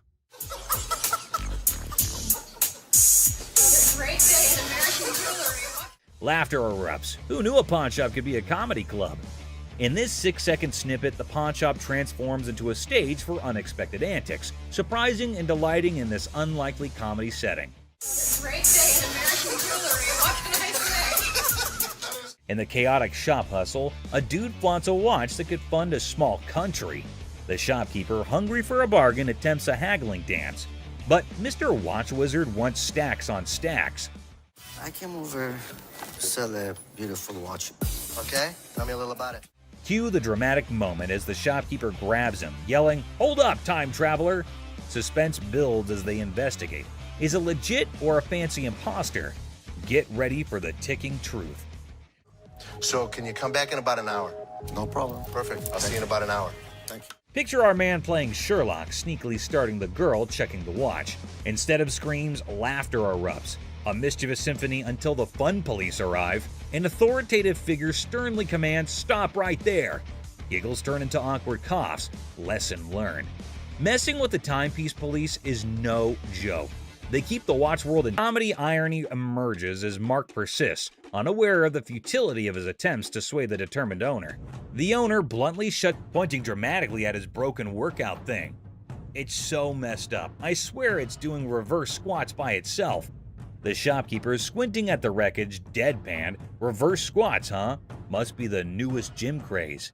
This thing obviously couldn't handle what I was doing on it, so 2 days later it don't even work, so. But our muscle hero was not giving up. Leaning over the counter, he claimed, "I want my money back." How about you just get my money, and then we won't have any more problems with this, but I need my money back. This thing's more of a comedy show than a workout. The shopkeeper, trying not to crack a smile, said, "Well, it's a one-of-a-kind piece, guaranteed to break the ice at any gym." Or what? Or what? There's gonna be a problem. How about what that? kind of problem is there going to be? Oh no, that's like a WWE scene. Our bodybuilder flexed his words and shoved the shopkeeper. "Give me my money or I'll turn you into a cardio machine for a month." And just like that, the pawn shop turned into a wrestling ring. Don't touch. Come on, come on, man, let's go. The shopkeeper, unexpectedly nimble, fought back and chaos replaced. It was like two sumo wrestlers battling for the last protein bar. Trying to play hero, two guards materialized out of thin air. They grabbed our bodybuilder and his busted gear, dragging them out. We got you. Bring a few more. All we need is bring all y'all out. Our muscle dude flailed around, still demanding his refund like a sad, deflated balloon. The pawn shop went back to normal. That's it, my man. Bring a few more. Here's your machine, buddy. The art of negotiation. So let's see this guy walking into a pawn shop, allowing him to be the next big art dealer with a painting put away under his arm. He's giving off major, "I'm gonna hit the jackpot" vibes. The shopkeeper, with a sneaky grace of a cat burglar, checks out the painting like it's the Mona Lisa 2.0. Our confident guy also spins this wild tale about how the painting formerly belonged to Napoleon's pet goldfish, or some other crazy story. So what you got? I got a painting from Peter Max. An original painting? Well, I got into a silent auction. The shopkeeper, poker-faced like a pro, goes, intriguing. You can virtually see dollar signs in his eyes as he dreams of making a fortune. Now comes the big moment. Confident guy bravely says, "I want $3,000 for this masterpiece." Let's see if she can close a deal. Yeah, what is the bottom line? 3,000. No way. The shopkeeper, still all mysterious and cool, smirks and says, "I can do 1,500, or you can hit the road." 1,500 and we got a deal. It's like a Western showdown, but with money instead of guns. It's a take it or leave it situation. The confident guy, looking a bit less sure of himself, decides to pull a classic move, pretending to discuss it with his imaginary art expert friend. Maybe it's an unnoticeable chum with an art degree. While our hero is deep in discussion with his invisible art critic, the shopkeeper, beaming like a Cheshire cat, decides to up the figure. I know there's a market for it. So $1,500 I think is pretty good. They need to take the money and run. He counts out $1,500, slams it on the counter as if to say, "Take the cash and run, chum," or say farewell to the deal of a lifetime. 1,500. All right. In the end, the confident guy, now looking further confused than confident, grabs the cash and virtually sprints out of the shop. And that is how a pawn shop turned into a comedy stage, starring Mr. Confident, the mysterious shopkeeper, and an oil with a Napoleon-connected goldfish. Art, my friends, might be priceless, or at least worth $1,500. Peter Max. Seat showdown comedy. In a strange pawn shop turned into an airplane seat sale, things got wild when a gutsy and unusual woman decided to turn the whole event into a comedy show. Picture her like a sneaky cat strolling over to a chair and ignoring the "don't sit" sign as if it were garbage. It was as if your rebellious grandma suddenly took center stage, tossing caution and posters to the wind.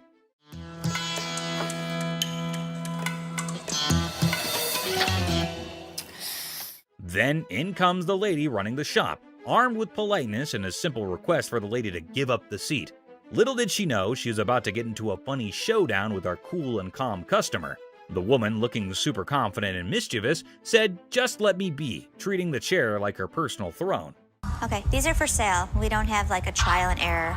Okay, well, I'm not trying to buy them. I'm just trying to try them out. As if that was not funny enough, the secret guards jumped into the blend. The shopkeeper, determined to bring order back, tried nicely to get the bold woman out of her comfy spot. But our fearless main character was not having it, bravely declaring, "You cannot make me move." And what you can do is leave me the alone. Okay. Yeah. Then comes the guard trying to lift her off the seat. Suddenly, there's a big scene. The woman, now a pro at making a show, indicted the guard of bothering her and indeed threw in the surprise of claiming it was sexual harassment. The pawn shop turned into a stage for a solo performance, with our main character making up the script on the spot. No, thank you. You No, you can get your hand off. Get your hands off of me. Get your hands off. But the comedy did not stop there. Wanting to leave with a bang, our leading lady dramatically fell to the bottom, blaming the confused guard for pushing her. The shop, once a place for buying and selling, turned into a theater for a funny play where reality and silliness conflicted in the most hilarious way. Girl, You pushed me. What? I didn't touch. Did I touch you? And just like that, the woman in the pawn shop left everyone. Guard, shopkeeper, and onlookers scratching their heads, wondering if they had just witnessed the craziest pawn shop show ever. I'm not going anywhere. Do whatever you want. And we can have a staring contest. Joe Sofa Saga. In a pawn shop full of weird and wonderful things, a guy named Joe was on a mission for the perfect SETI. The man was on a tight budget, but his bullishness was as high as his hopes of chancing a hidden treasure among the fine furniture. Well, here's the deal. I just moved from New Jersey, my wife and I. We just bought a house, and she sent me here. She said, see what you can pick up. Perfect. Let's find some. He spotted a couch that looked like it had been through a lot. The man with a hopeful look asked the shopkeeper if they could clean it before he bought it. Little did the man know, this couch had a history. Spills, stains, and all sorts of weird stuff. The shopkeeper, trying not to burst into laughter, convinced the man it was a great deal without mentioning the hidden surprises. So inexpensive, right? Really? Yeah. I gotta tell you, man, that's nasty. Not giving up, the man confidently sat on the couch, comparing the dirt on it to his shoes. I'll tell you what, my shoes are cleaner than this couch. Then don't buy it. With a serious face, he said, "I'm pretty sure my shoes are cleaner than this thing." He even tried to make a deal, $200 for the not-so-great couch. $397.77. Really? Well, I only got $200. It was a deal only Joe could find reasonable in the world of craziness. The real laughter started when this man, without thinking much, joked that if the couch were the shopkeeper's daughter, she must be a nasty one. The line between funny and awkward was getting blurry. We had a reupholstered and I gave it to Ashley. Is that right? Yeah. Is that your daughter? That's my daughter. She must be nasty, too. Out of the blue, a guard, called in by the offended shopkeeper, rushed in like a superhero. Joe was lifted off the couch and thrown out of the store, leaving everyone laughing. Yeah. Walk out. Walk out, my man. The pawn shop adventure had ended, but the story of Joe and the not-so-clean couch was sure to be a tale told with giggles and grins for years to come. Yes, sir. Go someplace else. That's the dirty D right there, baby. Comic pawn shop confrontation.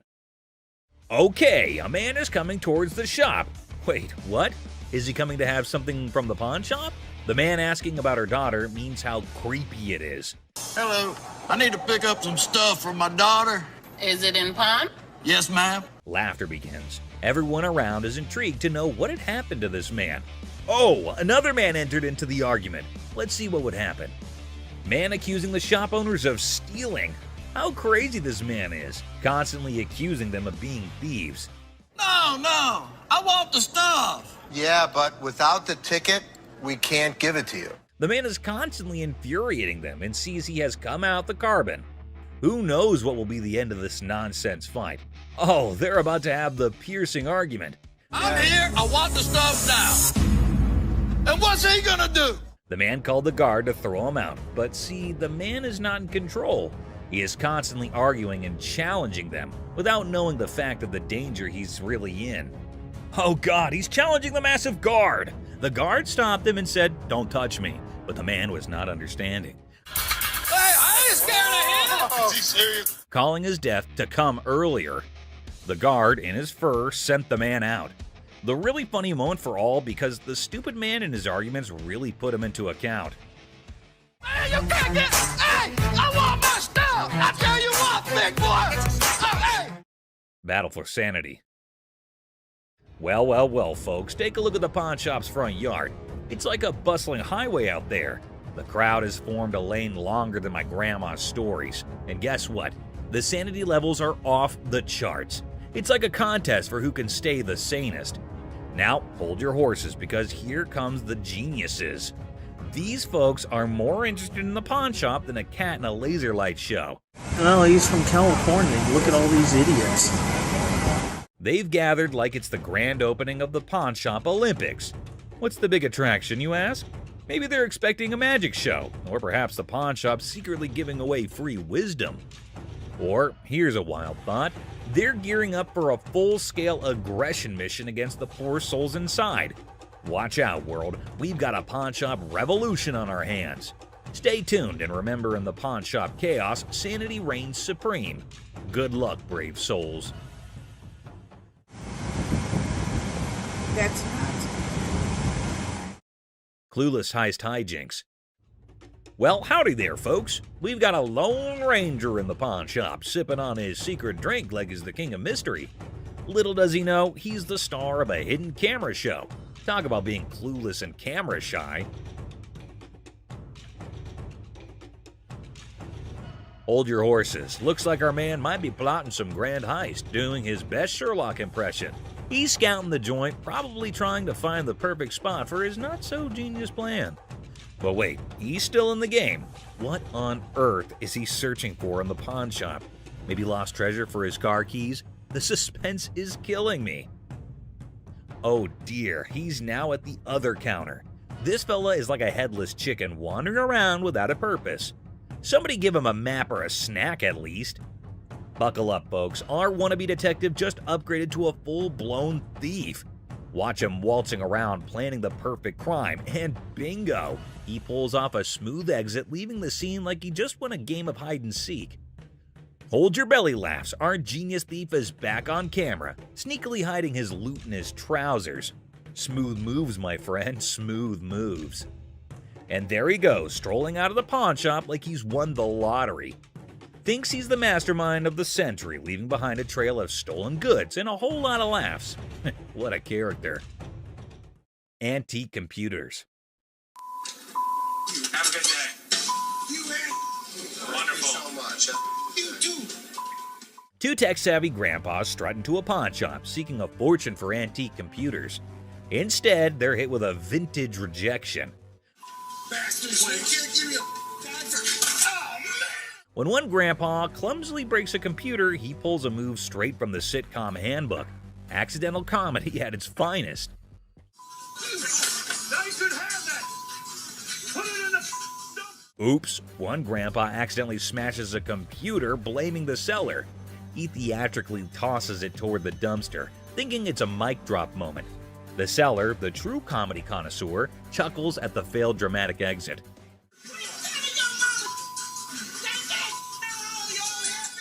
Here comes the queen of sass. A lady emerges roasting the old hillbillies and offering them an A-grade exit.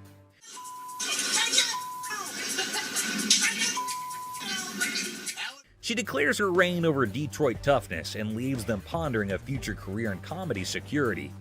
Cue laughter. Exit stage left. Ex-couple. Hello. Hi, how are you? I'm good. How are you? I'm fine. I'm actually looking to pawn these 2 watches. In a pawn shop, a young couple walked in to sell 2 watches. Ashley, the shop owner, greeted them.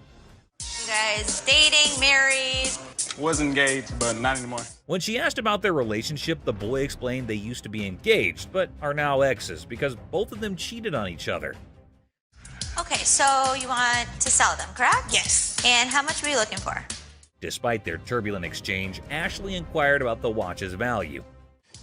This one I am not interested in because we don't take this brand. You'll take that brand. Ashley noticed the watch's flaws, and when the girl mentioned a particular brand, the boy claimed it was fake.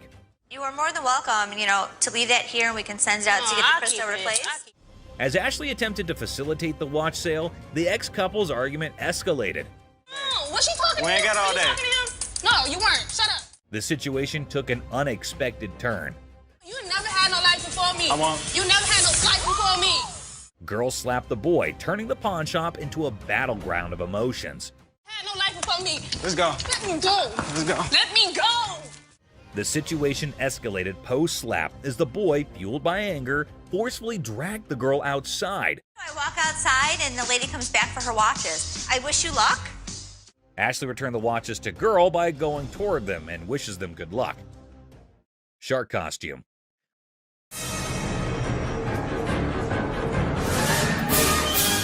A fantastic character, half man, half shark, enters a pawn shop. Yeah, I'm a professional mascot during the daytime.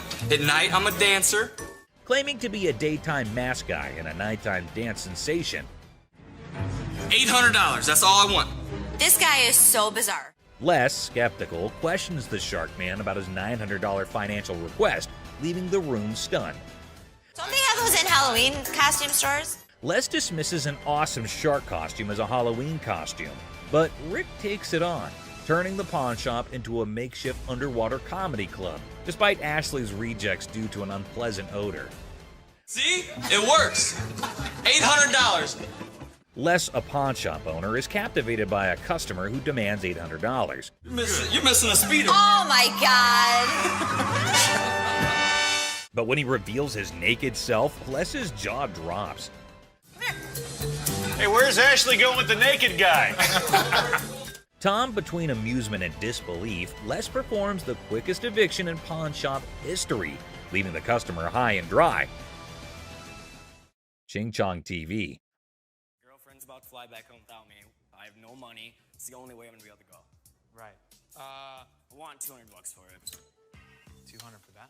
A hat-wearing kid strolls into a pawn shop, hoping to score $200 for his TV. The seller, feeling frugal, counters with a generous $15. What brand is that? Ching Chong. The boy, trying to lighten the mood, drops a Ching Chong brand joke, turning a place into a comedy club for skeptical sellers. 200 for that? Yeah, never gonna happen. 13-inch TVs, I sell them for $15. Our persistent TV peddler keeps pushing for more cash for his 13-inch Marvel, but the savvy seller sticks to his guns at $15. Come on, please. I don't want to get stuck in a tray. The boy, desperate to impress his TV-loving girlfriend, gets sadder than a clown without his makeup. Girlfriend's about to fly back home without me. I have no money. It's the only way I'm gonna be able to go. Right. I want $200 for it. 200 for that? The seller, unamused, directs him out, ensuring love won't cost him more than $15 today.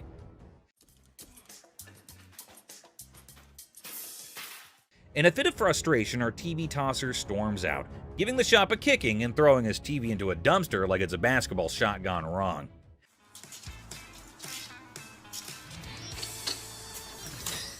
The seller, shaken but not stirred, mutters, "Idiot," and commands him to exit. You're gonna make me leave? Pretty much. Get the f out of here. Get off my property. Asserting his control over the TV-tossing theatrics. It's a dumpster-diving comedy masterpiece in 3 acts. Brain, not brawn. I got a loan on my wife's ring. Yeah? And when I first started coming here, I got a VIP card. I got more on the loan. Now you guys put me to a gold card, and I get nothing out of it. A bald customer, frustrated over a loan on his wife's ring, seeks resolution from the manager over a VIP card upgrade and the perceived lack of benefits. Tensions rise as they discuss the situation. No, the VIP is the gold. They're both one the same. We offer a promotion at American Jewelry Loan. It's called a Gold Card membership. It gets more money in people's pockets if they want to get a loan and allows you to save money if you want to buy something. The pawn shop employee tries to explain the gold card system's benefits, but the customer remains frustrated. I am hearing you, but you're not listening to me. Tensions rise as the employee insists on the procedure, leading to anger, questioning, and physical comparisons. You think this is funny? I don't think it's funny. I think that there's something wrong when you start hitting your head against the side of the window. Creating an atmosphere of animosity and miscommunication. What are you gonna do about it? I'm not going to do anything about it. What are you going to do about it? The customer and employee engage in verbal sparring, escalating tensions. Whatever I have to. You need to get out of my face, bro. Okay, I'm sorry. Let me scoot back. Really? The guard asserts their position, urging the customer to step back. The customer refuses, escalating the confrontation, leaving the atmosphere charged with hostility and unresolved conflict. Hell no. You want some? Whatever you got to bring. Come on. The customer's unwelcome invitation intensifies, leading to an unresolved atmosphere. That's what I thought. The customer's confrontational tone suggests a potential fight, escalating tension and the possibility of a physical altercation. Volkswagen van. Good. I'm Les. John. What the hell is it? This is a 1968 Volkswagen van owned by Dr. Death, Jack Kevorkian. Hold on to your seats. A 1968 Volkswagen van, once owned by Dr. Death, rolls into the pawn shop. Les is on the case, exploring this piece of history. Weirdness level maximum. I have everything documented. How much do you want for this thing? I'm looking to get in the six figures. The seller dreams of six figures for the van, but reality check. 20 grand? No. 25 grand. Negotiations go from 20 grand to a wild coin flip for 30 grand. Les, you mad genius. Oh my God, my dad's gonna leave everything to chance on a $20,000 coin flip? What are you doing? Seth and Ashley can't believe Les's coin flip antics. He's risking 20 grand just for a chance at 30 grand. The drama unfolds like a high-stakes comedy. Heads. Les, you wild card. The coin flip drama continues, with drum roll and laughter. Heads. Nails it. Thank you. Thank you very much. Yeah. Perfect. Good deal. The van deal is sealed at 20 grand, leaving everyone amused and baffled. What a ride! No question. I proved to my kids I still got it. Les, the coin flipping legend, celebrates his 20 grand win. Laughter echoes as the deal concludes. The van's bizarre journey adds a hilarious chapter to pawn shop history. Ring drama. So what can I help you with today? I got this ring right here. I wanted to get it appraised, see how much it might be worth. Hey, listen up, people. Commodity Wild just happened at the original pawn shop. Imagine this dude who looks like he just rocked out at a concert stepping in, holding a ring that has probably seen more action than a library book. The crazy twist? He's not there to show it like a rock star. He's trying to sell the thing. I also wanted to know how much you guys would give me for it. Like as a pawn, and then I pay it back. Okay, when I give you an appraisal, that's not how much I'm gonna give you in pawn. So he's all proud, telling the pawnbroker how this ring is worth a ton of money, when, out of nowhere, a lady burst in like a storm. What the are you doing? She's on a mission to figure out why her precious ring is about to be someone else's fancy jewelry. Cue the dramatic music, folks. Why'd you take my ring? Well, I wanted to see how much it was worth. Bull. Now, our rock star wannabe is caught red-handed, dealing with an angry lady dead set on getting her shiny thing back. It's like a soap piece crashing into a rock concert, and the pawn shop is the main stage. I just wanted to know how much it was worth, that's all. You're a liar. Why'd you take my ring? I'm sorry. What? Things get intense as the lady slaps the crazy guy not once, but twice, and suddenly the whole place goes silent. You could hear a leg drop, or in this case, a ring hitting the counter. The other people in the pawn shop are stunned, wondering if they accidentally walked into a live reality TV show. You're a idiot. Can I just have my ring? Well, Yeah, he's it's the one that hers. gave it to me. That's hers. Just give me my ring. Our lady does not waste any time. She grabs the ring back, making it clear her bling is off limits. Ring. Oh. The embarrassed and confused rock star lookalike gets pushed out of the pawn shop by the triumphant lady. There you have it, folks, a ridiculous blend, up and a super dramatic autumn at the pawn shop. Turns out the real treasures are not just the bones for trade. Who would have allowed pawn shops could be this amusing? Stay tuned for the coming occasion of pawned out drama. Clown Prince. In a small pawn shop on the corner of Chuckles Street and Guffaw Avenue, things got really funny one day. A guy walked in with so much makeup on his face that he looked like he just stepped out of a play. The shopkeeper, who was used to weird stuff, tried hard not to laugh as the man approached, sporting a rainbow wig that seemed to stay on by magic. I need to sell this earring because my little red Corvette broke down. Oh, no kidding. Absolutely. Wow. The man, looking mischievous, whipped out a fancy earring from his pocket and showed it off with a big dramatic gesture. The shopkeeper, holding back a laugh, checked out the earring like it was some royal treasure. You know who I am, right? No. Who are you? You don't know who I am. But actually, it looked more like a toy you'd find in a cereal box than something fit for a king. 1,000. I'm just asking for 1,000 just to get my limo. No. That's not real. You gonna help me out? Excuse me? That's a real earring, but it's not real diamond. Are you kidding me? Ignoring the fact that the earring was probably fake, the guy started dancing like he was the star of his own circus. Prince, right? Prince, absolutely. Wow. He even gave himself a royal title, calling himself Prince. The shopkeeper, now thoroughly entertained, clapped along as the guy did his goofy dance. With a cheeky smile, Prince claimed the earring was a super precious diamond passed down from his clown ancestors. The shopkeeper played along, giving praise to this pretend royal jewel, while secretly thinking he would make a great prop in a comedy act. As the funny business came to an end, Prince, not ready to leave without a big finish, spun back to the counter and started another round of funny moves. The shopkeeper and his assistant struggled to hold in their laughter, tears rolling down their faces as the wacky Prince danced out the floor, leaving behind a funny feeling that stuck around even after the rainbow wig was out of sight. Boss's TV fiasco. Hey everyone, gather around, because something straight out of a funny TV show just happened at the local electronics store. Imagine this. The big boss barges in like a storm on way too much coffee. Didn't I tell you guys to restock the TV shelf? Didn't you see I was just with a crazy customer? Yelling about wanting to grab some TVs. I mean, who does not suddenly crave a TV spree, right? Now, the poor workers are stuck between a rock and a high-tech place and cannot take the boss seriously. I mean, who could? It's like the boss watched too many action movies and thought today was the day to be an action hero with innocent flat screens. I gave you a job to do and you didn't do it? Dad, you told us we were like little kids. How does a baby know how to, do inventory? But stay, there's a twist. The main character, the boss, realizes things are serious and decides he needs backup. So, what does he do?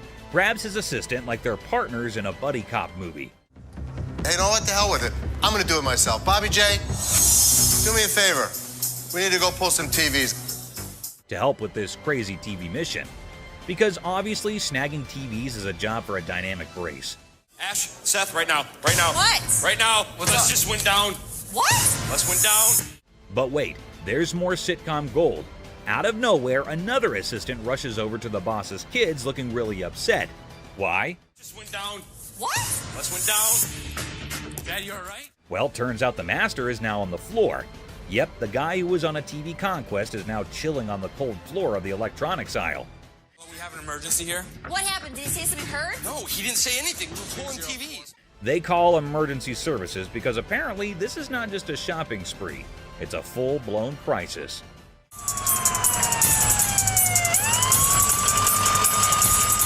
And then comes the ambulance. The daughter dramatically points at the approaching rescue vehicle, as if it's the hero cavalry coming to save the day. My dad's always been the strongest person I know, and right now he's completely helpless. I can nearly hear the wacky sitcom music playing in the background. It's so crazy, snaggletooth, and, well, just another day in the unpredictable sitcom that's real life. Stay tuned for the coming episode. People more adventurous with the boss and his search for TVs are coming your way. Crazy Store Comedy. What's up, Grandpa? Where's your costume at? There. Corey, that's not a costume. In a super silly store, there's this hilarious pair that could out-funny any comedy show. Watch this, an old grandpa wearing a hat that is seen way too many times, with a black band covering one eye. Right beside him is his son, with a hairband that seems to have its own crazy magnetic pull. A mix of colors that should not make sense on air.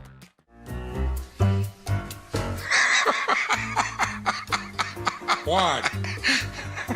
So, a regular customer walks in thinking they're just here for a normal shopping trip.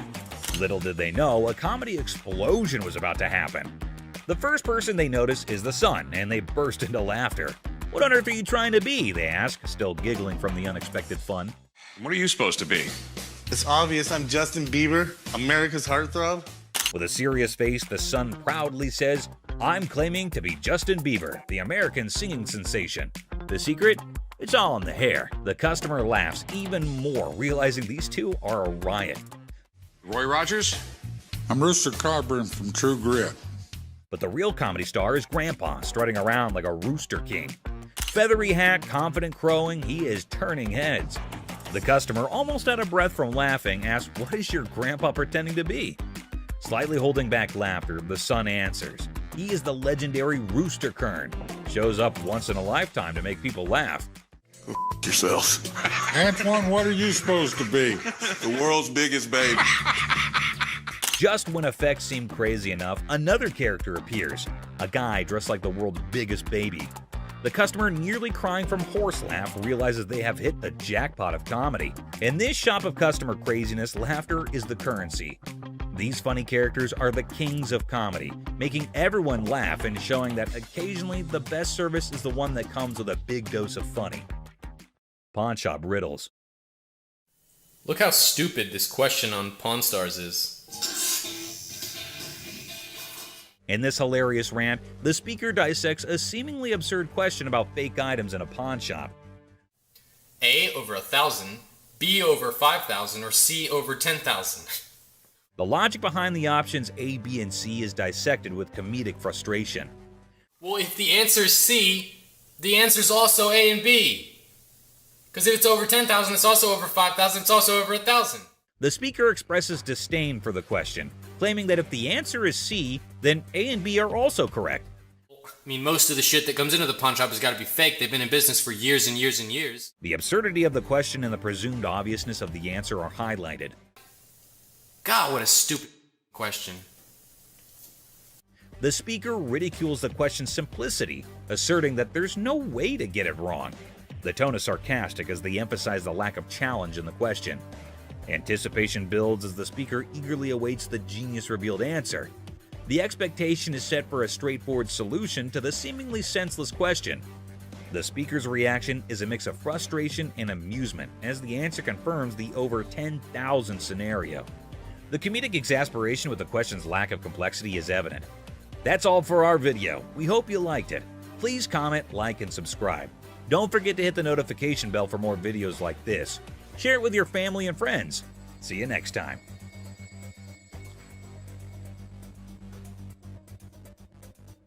I mean, most of the shit that comes into the pawn shop has got to be fake. They've been in business for years and years and years.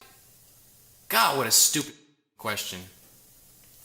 Michael expressed interest in buying it for their collection. After negotiation, they settle on a price of $3,500, considering it's for charity. Seth shares his personal connection to wrestling matches with his father, adding sentimental value to the purchase. I have that kind of money. All right, you, all of y'all, bitch. If you want some help, talk to us like a human being.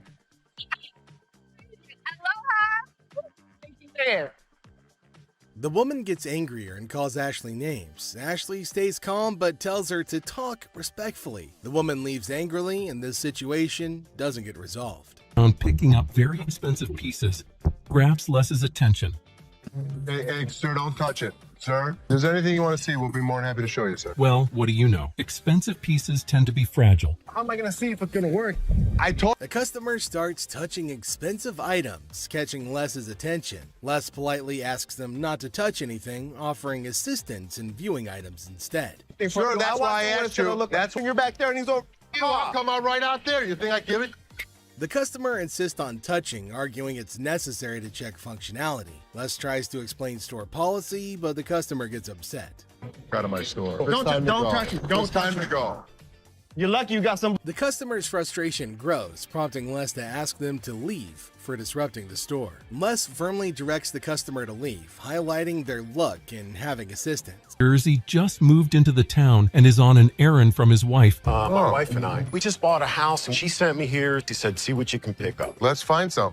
I'll bet you can make. A middle-aged man from New Jersey, recently moved into town, is running an errand from his wife to find furniture for their new house. He spots a couch in the store and expresses interest in making a deal.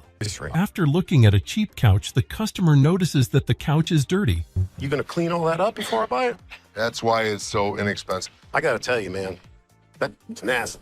Our used furniture sometimes has things on. While checking the couch, the customer notices its dirty condition and questions if it'll be cleaned before purchased. The store attendant explains that the low price reflects its used status, which includes some dirtiness typical of secondhand items. Really? Well, I only got $200. After sitting down to give the couch a try, the customer begins being disrespectful to Les. And let me try this. Look, my shoes are cleaner than this couch.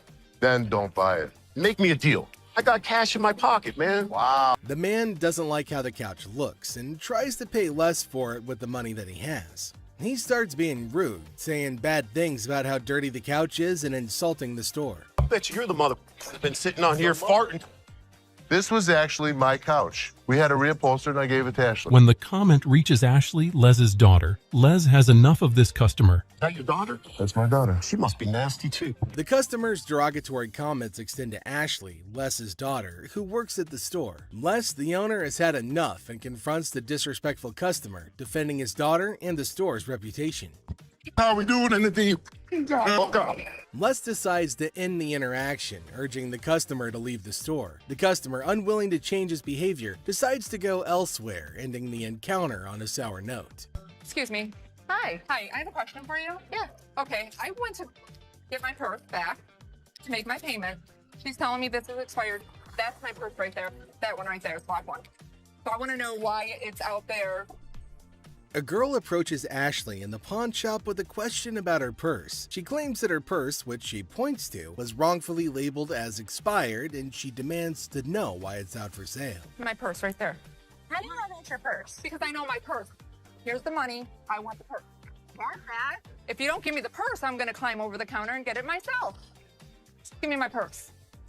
The girl argues that the purse refers to her and displays money, as evidently, Les decides to eject her from the shop, ending the encounter. You guys seen the 32 Roadster? I haven't seen it, son. Someone probably stole it. It was parked in the warehouse. How could someone steal it? A high-tech thief could get into this warehouse easy. Rick becomes anxious when he learns that Corey took the expensive 32 Roadster to the gym, fearing potential damage to the valuable merchandise. Have you guys seen the 32 Roadster? I haven't seen it, son. Someone probably stole it. It was parked in the warehouse. How could someone steal it? A high-tech thief could get into this warehouse easy.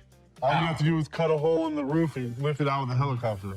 To pick the lock and... The conversation shifts to the possibility of the Roadster being stolen, with various theories proposed, including high-tech theft methods like using helicopters or hacking into security systems. Roadster around? I'm not driving it around. I just took it to the gym. That's driving it around.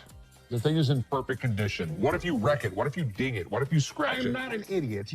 I'm your partner. Rick says he didn't drive the Roadster just for fun. He says he only took it to the gym. He defends himself from being called careless. He reminds everybody that he's a partner in the business. I can't believe my dad's giving me a hard time about this. I mean, what's the point of owning a pawn shop? Tensions raise between Rick and his father as they argue over the handling of the Roadster. Rick feels frustrated by his father's skepticism and restrictions, questioning the purpose of owning a pawn shop if he can't enjoy its items. Later found out that the car was not nearly worth $68,000. His expert had failed to notice that the car was a hot rod. Later, Rick learns that the Roadster is worth a lot more than he realized, valued at nearly $68,000 due to its hot rod modification.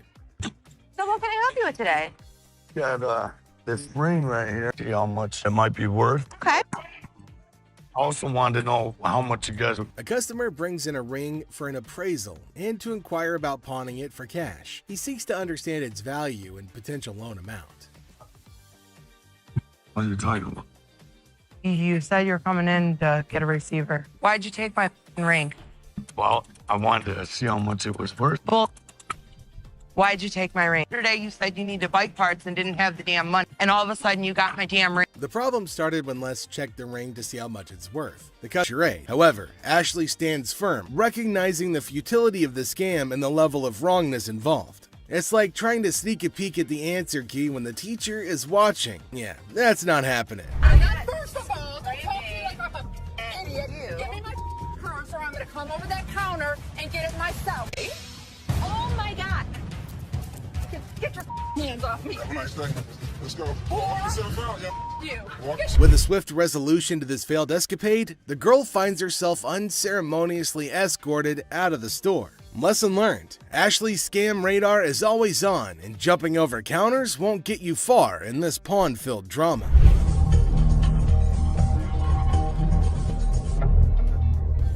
All right, deal. I think I got a good deal, and I know I'm gonna be able to make some money on it. I can't believe you spent that much. Whatever, Ash. I am fuming. My brother just spent $800. Enter the family feud. Ashley drops the bomb on her brother Seth, calling him a hypocrite. But why? Well, he casually throws around $880 for a painting, while Ashley, according to her, can't even snag a deal for $30. Sibling dynamics at their finest. But he'll yell at me over a $30 buy. Excuse me, Seth. What, Ash? I was just out there watching you do a buy for $880. So instead of working, you're watching me. I was out there, and you bought something for $880 when you gave me such crap about that $30 roulette table. I'm not buying plastic. I'm buying stuff that we can actually resell without a problem. We'll never resell that. They will sit in the back and rot. Are you kidding? We'll put it on the federal corner. We're gonna make $1,000 plus on the deal. Really, Ash? You know I'm gonna be upset. The plot thickens as Ashley confronts Seth about the apparent double standards. She probes into the intricacies of spending $880, questioning how bad it could be. Seth, in classic sibling fashion, argues that his purchases are all about resale value, a concept he conveniently forgets when it comes to Ashley's shopping habits. According to him, he's the revenue guru. You are just a hypocrite. She was just being ridiculous. I just want her to stop talking. Ash, what do you want from me? Apologize to me. Apologize? Apologize because you're such a hypocrite. You know what, Ash? I'm sorry. I'm sorry that you're a bitch. You, Seth. You're such an ass. I am not going to forget the situation anytime soon. Seth better watch his back. Things heat up as Ashley demands an apology. Seth takes a nosedive into being the ultimate a-hole, apologizing for an $880 buy. Oh no. Instead, he hits her with a sorry not sorry for her supposed attitude, topping it off with a charming label. Well, let's just say that it rhymes with witch. Sibling rivalry reaches a whole new level on this show. Two guys out here that are saying they were scammed out of their laptops, and that whoever did it is working with one of our guys. You want to come out and talk to him? All right. Thank you.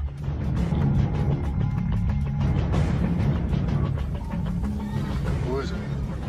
Les is hit with some unexpected news. A few guys claim that they've been pawned by a girl from the staff. Les, ever the detective, approaches the situation with a mix of suspicion and humor, wondering aloud if he's either unintentionally swindling customers or if bizarre customers have taken up a new form of thievery. Tell me. She pawned 2 of our laptops, and she told us she was gonna bring them out to the back. Some of it, yeah. Okay, wait. You pawned something? Yes, she had to take it to When her. did you pawn it? Today. Today.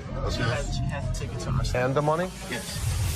These two kids come in and talk about have some girl pawned 2 laptops. The plot thickens as 2 disheveled DJs step into the scene, laptops held hostage. The atmosphere turns somber as the weight of the situation sinks in. It's a strange occurrence that has everyone wearing expressions of confusion and concern. Les, with his seasoned cool, casually queries about the laptop's ownership, revealing they're registered under the mysterious girl's name. Split the money 3 ways, and one of my employees was gonna walk it out the back door.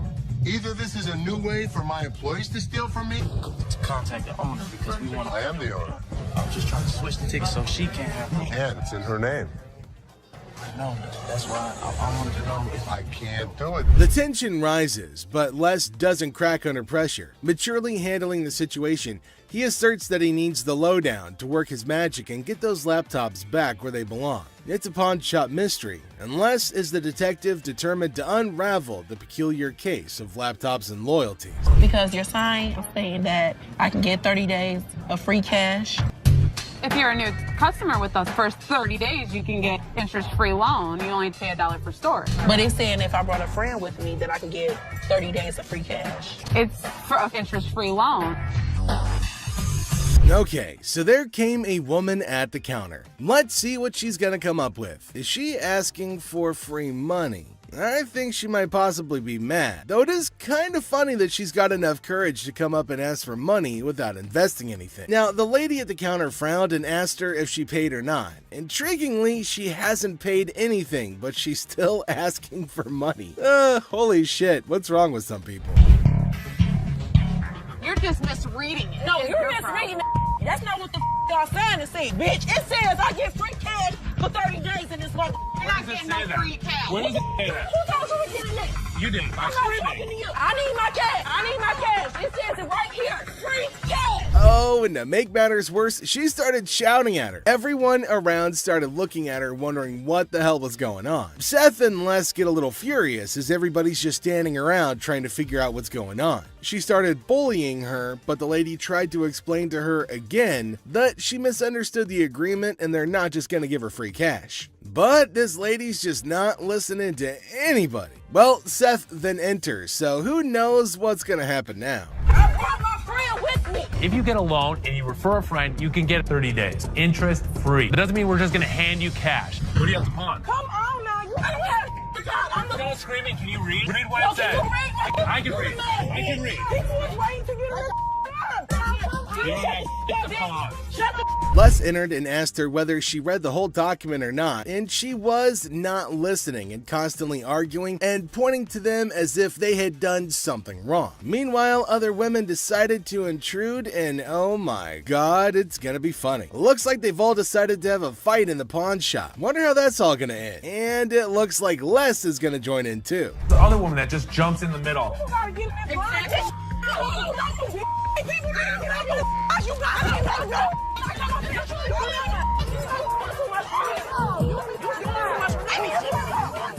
Leave me on the lawn, bitch. No, bitch. Leave me on the lawn, bitch. I'm from the way, bitch. All you need to do is read.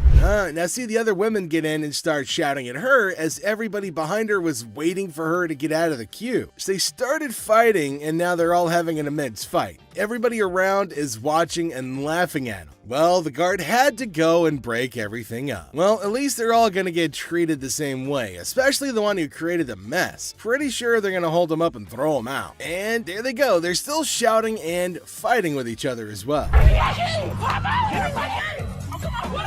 They really wanted to go at it, so we let them go at it in the parking lot for a little minute. All I saw was ass cracks and elbows. They were sent outside and they started beating on each other, holding each other by their hair. Man, they beat the crap out of each other, and people around them were just watching and waiting and having a curious but funny conversation about their nonsense. Talk about a hella cringe episode. It's Robert. Nice to meet you, Dennis. I got an item here. You might be interested in. Okay, so there's a guy coming into the pawn shop with something in his hand, maybe a poster. But what's it for? He came to Seth and the other man and showed them this poster. Now it feels like they're interested in it and there might be a handsome deal between them. Detroit Lions players had signed. Did you drag it in? So during the flood, I seen it down there, and that's when I pulled it out. She went down there and she supported these people, and while she was walking the picket line, she would have gathered signature. You got Williams over here. That's what, Steve Farkas? This is the first time a guy actually brought in, and I just got on the picket line because I'm on strike right now myself. We've been on strike for almost 3 months now. $1,000. He started describing the poster that's mainly about the protest of people in history, and it's got lots of signs of well-known people and has got a lot of worth. He explained everything in one go and demanded a heavy amount for it as it was really valuable to him. Seth told him that it's got some stains on it, and it's no doubt the same poster of historical strike, which made it worthy, but for him it might make a lot of difference. I hate the condition of it. I understand, and I You gotta understand when it comes down to collectors, everything is about condition. Absolutely. And I'm sure if your dad saw this, jump on the heartbeat. Seth and the man explained that it's not about the worth that he's asking for in terms of thousands of dollars, but it's also about the condition of the poster, and it's not in a very good one. The man is continuously arguing that it's got signs all over it. If Les has seen it, that he'll definitely be surprised and definitely pay more than $1,000. Well, as for Les, he just came in. Sharper, they need to make an effort to close these deals quickly. Through my research in that, I seen personally that one just like this Minto, and he got $950 for it. Right, man. So if that was me, why would you want $1,000 for this? He only had one signature. I have at least a dozen. But with this tear up here, Yeah, and the and condition it's in, the water stain on the bottom, it's just a hard thing to sell. Yeah, but even though it's in this condition, how many of it exist? Very rare. And it's uncertified. Right. You know. I'll sell for $5. Les judged the entire piece and told him that he's asking for too much, and later on they further described that it's torn from the top and the bottom, and it's also got damage and they can't pay more for it. But he still won't agree to pay for it. But he did say that he'd charge $500 off of the amount, but they couldn't reduce it any further. Value? Let's make a deal. $75? No way. Who's gonna buy it from you? I'll just put it back in my basement, let it collect dust. Offering you just $100 cash money right now wouldn't make a difference, you're saying? 200. Nobody in life is ever gonna offer you more than us. According to Seth, it's a historical and cool piece and might be a profitable deal for them. So he asked the man if they'll pay $750 for it. But the man was stunned and said that they're paying too little. He said that you should pay more, but Les is arguing that no one can pay you more than this. You change your mind, we'll honor the 100. Which would you prefer, 520s or a $100 bill? 520 seems like more, wouldn't it? 520s. That's to me. 520s right now. 100 hours. Take it or leave it. 520s. Got a deal. $100. Thank you. Thank you.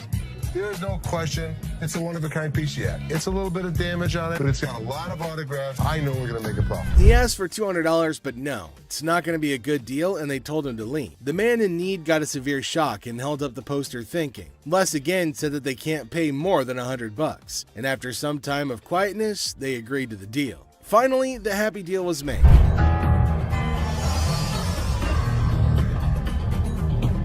This the guy? Right there. Here they come again.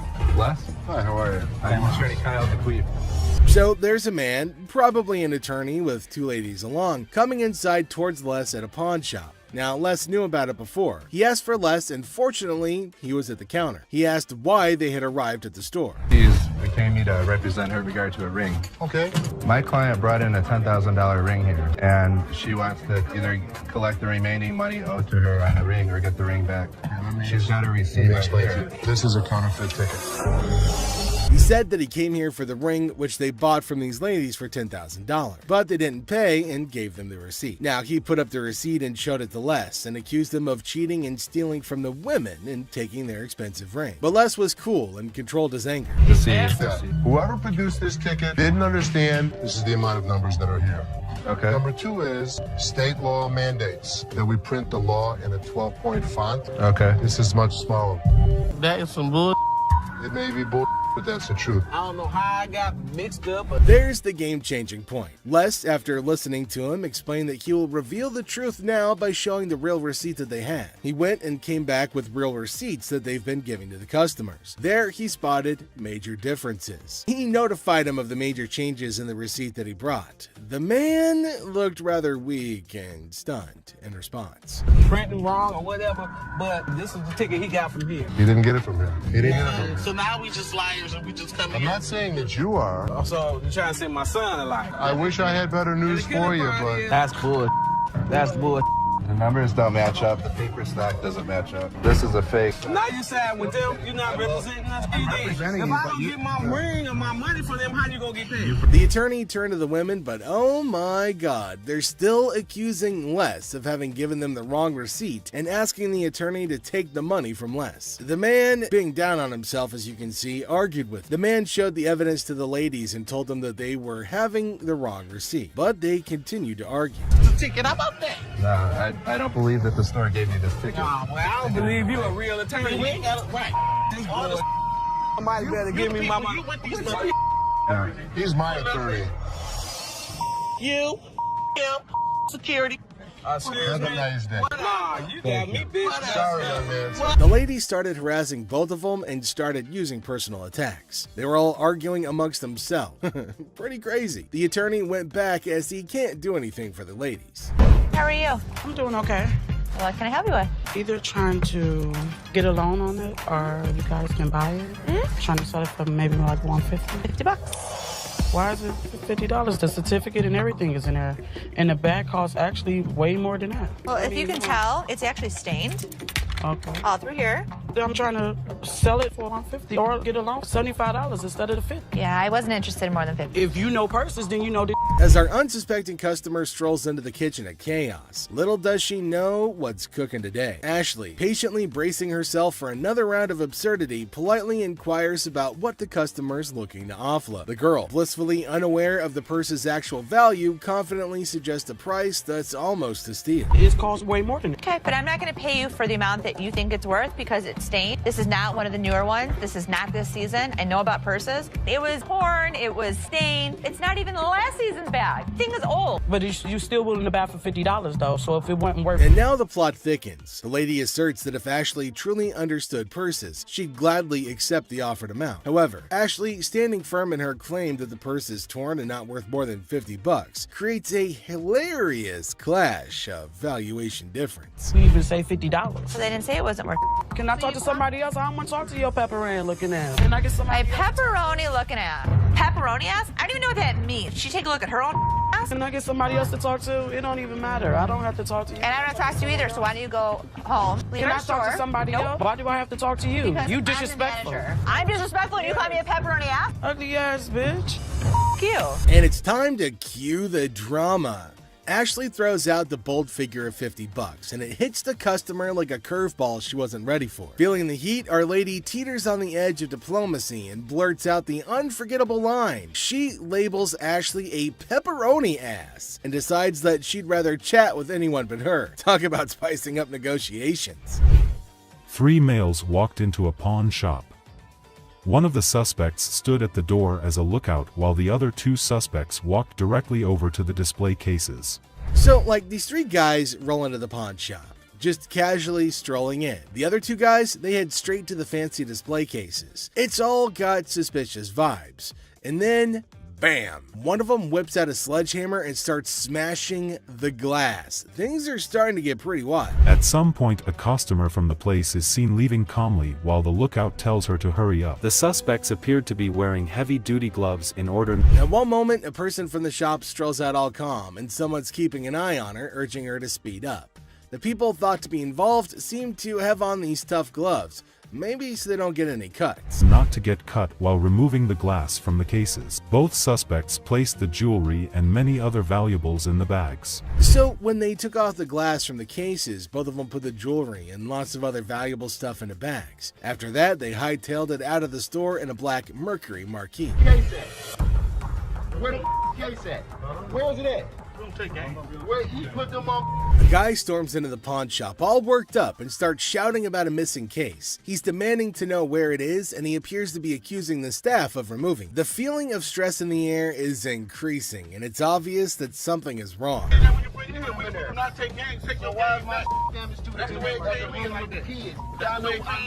gonna act like I ain't got no sense?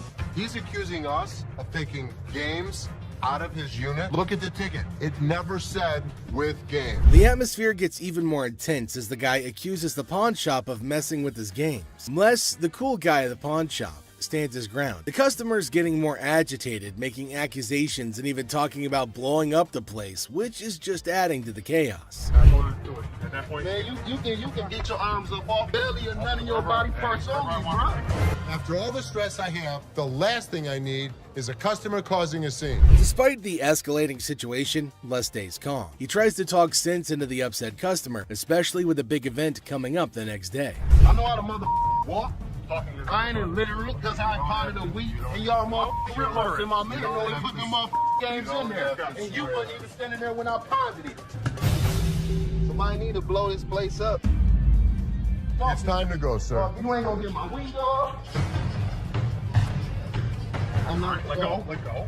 Can I get my weed? Don't get it for you, don't worry. You're making a threat like that? The situation becomes alarming when the upset customer makes a threat to blow up the place. Les, rightfully concerned about the safety of everybody, asks the guy to leave. Security becomes a priority, and the customer's demand for his belongings takes a back seat to the potential danger that he's creating. That's a challenging moment for Les, who's just trying to manage the chaos caused by an irate customer.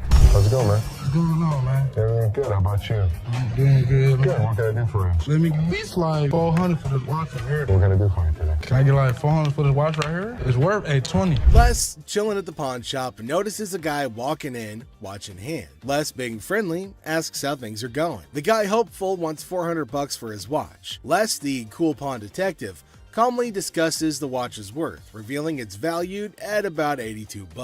Yeah, man, tell me the truth. What'd you really pay? Telling you the truth, man. Come on, give me $4 for this watch, man. Come on, man. We deal in high-end watches. This was worthless. Nothing for us to deal with. Come on, give me like $450 for this watch, yo. I got a baby on the way, dog. Congratulations. I'm sick of living at the crib, man. My girl on my head. The negotiation heat rises as the guy insists on $400, but Les suggests $7. The guy, pleading and sharing his life story about a baby on the way, asks for $400 again. Les stands firm, offering him the same price, which leads to a bit of yelling. The guy, feeling frustrated, calls the place bull ass and expresses his discontent.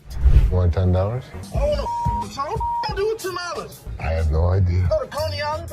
Give me Coney $10. Island is good. No, Coney Island on $10. Got a baby on the way to go do this to me, dog. What you looking like a crazy fool? The tension escalates and the guy feels disrespected, using strong words and even threatening Les. Les, staying cool, suggests maybe he should have been given $400, hinting at a broken lamp that needs payment. The situation gets intense, with the guy considering if he should have taken the deal. Some cash for this watch, man. 400? I'm sorry. This is a bullshit ass place, man. This whole ass place, dog. Excuse me. You call it what? You call him a bitch? You? I'll knock you the out. You don't know who you talking to. Show me. Dog, don't touch me, homie, dog. Touch me, man. Then maybe he would have been able to pay me for the lamp that he broke.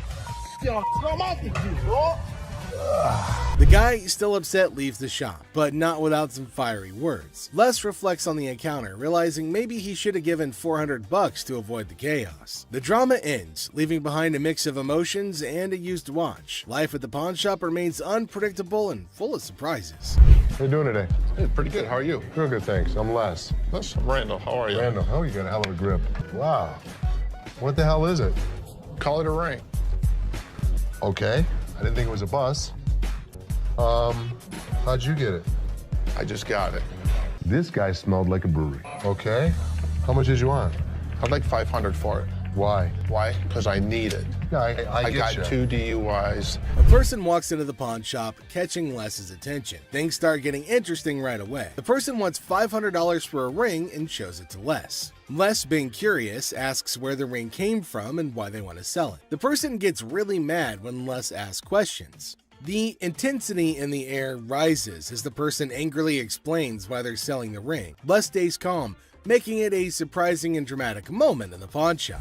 Well, if it was gold, I'd give you more than $500, but it's not real. I know it's worth $500 and you're gonna give me $500. Well, actually, this was gold, but it was brass. It had no value. I understand. You have court issues. The problem is, I need $500 for it. I'm sure you do. Man, I don't know why you need. As the conversation continues, Les drops a bombshell. He tells the person that if the ring were real gold, he'd offer a whopping $2,500. Feeling a glimmer of hope, the customer suggests, just give me the $2,500 then. Expectantly awaiting a positive response, Les, with a touch of humor, reveals the harsh reality. He explains that the ring is fake, not even worth $500, and he won't pay that much for a counterfeit ring. You gotta give me something for it. I can't give it to you. I'm sorry. Give it to me anyway. Man, you can give me something for it. No. You give me something Just don't for feed it. on the glass. This guy was drunk. You give me that ring back. Give me that.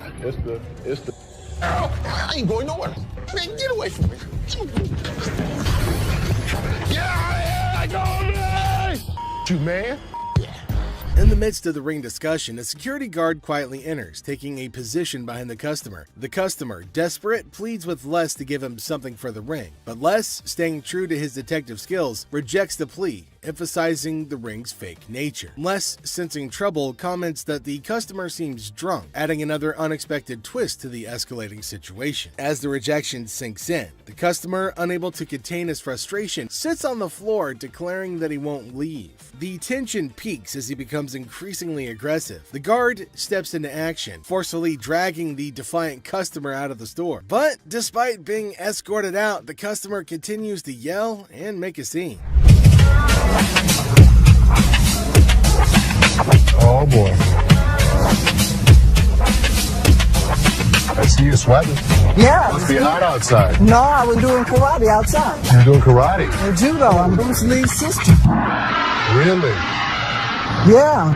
As the door jingles, a woman strolls into the pawn shop rocking winter clothes in the summer heat. Now she's chatting with Les, teasing him about the sweltering weather. She even claims to be a martial arts pro, throwing around Bruce Lee's name. The banter kicks off with a request for a karate move demonstration.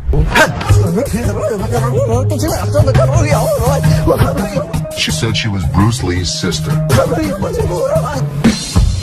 So what you got? The The atmosphere takes an unexpected turn when the woman unveils a unique item, a mysterious fox mink. Les, unfamiliar with such creatures, engages in a lighthearted conversation to understand more about this fox mink. The woman, with a hint of mystery, reveals her intention to sell it. A mink fox? I don't know. I'm not into animals. Fox. I've heard of fox. I've heard of mink. So fox mink. Did you want to pause? As the conversation unfolds, Les dives into the details of the fox mink, trying to grasp its worth. The woman shares anecdotes about the origins of the item, painting a vivid picture of its history. Les, playing the role of the detective, subtly negotiates and gathers information to figure out the best deal. Sell it. How much did you want for it? $50,000. The encounter concluded with the woman deciding to part ways with her fox mink. Les, using his seasoned charm, finalizes the deal. The quirky tale of the winter-dressed woman and her unique pawned item adds an unexpected twist to the usual pawn shop routine, leaving both parties with a memorable experience. Woman comes in to sell me a high-end bottle of liquor. Ma'am, I'm Is that what you're saying? You have no respect. When you want to take a person when they die, fit the liquor inside the bottle. and anytime you're going to belittle a person. Ma'am, I didn't belittle you. As the door chimes, the woman confidently walks in, clutching an empty liquor bottle. She aims for a bold move, attempting to pawn the bottle for a cool $100. Les, with his discerning eye, swiftly rejects the proposal, explaining that a filled bottle would fetch a better price. The woman, not thrilled with the response, raises her voice, demanding respect and expressing her discontent. I'll give you $100. It's not worth more than $100. Especially when you say I wouldn't give you $100. Don't you ever walk up to my Baby, dad. Hey, baby, don't point your finger. Life after this, Ma'am. don't you dare ever Ma'am, come in you here are again. in my face. I don't care, you're in my dad's store, and don't you ever think about coming in here You know again. what? Turn your ass around, badass out the door now. Nowhere, Ashley steps up like a superhero. Now, she doesn't just cool things down, she straight up shuts the woman down. With confidence, Ashley tells her to leave and never come back. Suddenly, the chaos turns into quiet thanks to Ashley's quick and firm action. Son of a bitch. Where the hell is he? Rich! He's on the floor. People are waiting to pay us for their merchandise. He's not there. We're losing money. I've had Rich's back. In the heart of the pawn shop, Les faces a moment of frustration and disbelief. The absence of Rich, a trusted ally for over 2 decades, leaves Les feeling betrayed. The urgency of customers waiting to make payments adds to the tension, and the weight of loyalty becomes a central theme in this unexpected turn of events. Since the first day he came here, over 20 years ago. I feel betrayed. Didn't I just have an employee meeting to tell everybody that they need to step up on their game? I'm watching you and Bobby J talk to these 2 girls. You're out there trying to sweet talk them, trying to bullshit with them. I'm looking for you in layaway. Where the hell are you? I gotta sit in layaway all day long and just wait for something to happen. As the minutes tick away, the atmosphere inside the pawn shop grows more intense. Les reflects on his long-standing support for Rich, highlighting his sense of loyalty that spans a quarter-century. He recalls a recent employee meeting where he emphasized the need for everyone to step up their game. Disappointment and frustration seep into his words as he confronts the situation, a pawn shop mystery intertwined with personal and professional loyalties. I'm watching you and Bobby J talk to these 2 girls. They're out there trying to sell their jewelry. You're out there trying to sweet talk them, trying to bullshit with them. They end up walking out the front door. You put me in a position that you were the next to go. In this pivotal moment, Les delivers a stern warning to a fellow employee, Bobby J. The scene unfolds with Les observing interactions and attempts at sweet-talking customers. The threat of termination looms as he recounts the consequences of letting down the team. The dialogue underscores the severity of the situation and the potential impact on job security. Tension rises as Les grapples with the repercussions of the unfolding events. Rich, I'm out. Tell your dad to off. You up your job. As the confrontation escalates, Les draws a line in the sand. The ultimatum is clear: compliance or termination. The final seconds capture the raw emotion and frustration of a loyal employee who feels unappreciated and misunderstood. He knew he was in trouble once we walked through that door. Joe, did you steal from me? Tell me the truth.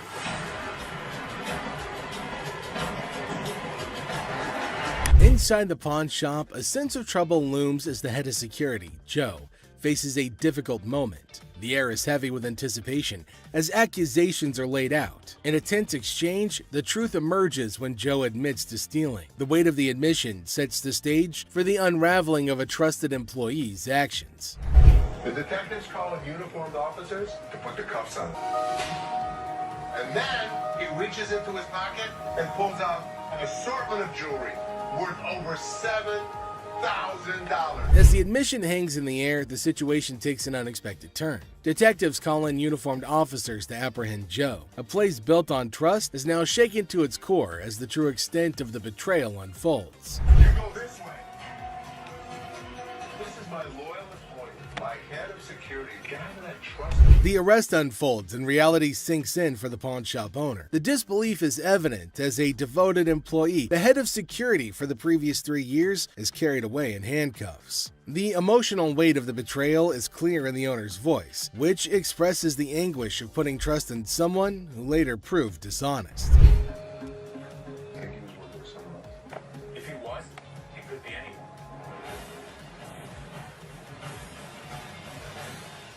As the scene unfolds, questions linger in the air. The owner ponders the possibility of Joe working with someone else, leaving the situation shrouded in uncertainty. The aftermath of the betrayal raises concerns about potential accomplices and adds another layer to the unfolding drama. The final seconds leave the audience in suspense, contemplating the true extent of the security guard's actions. Are you her customer or mine?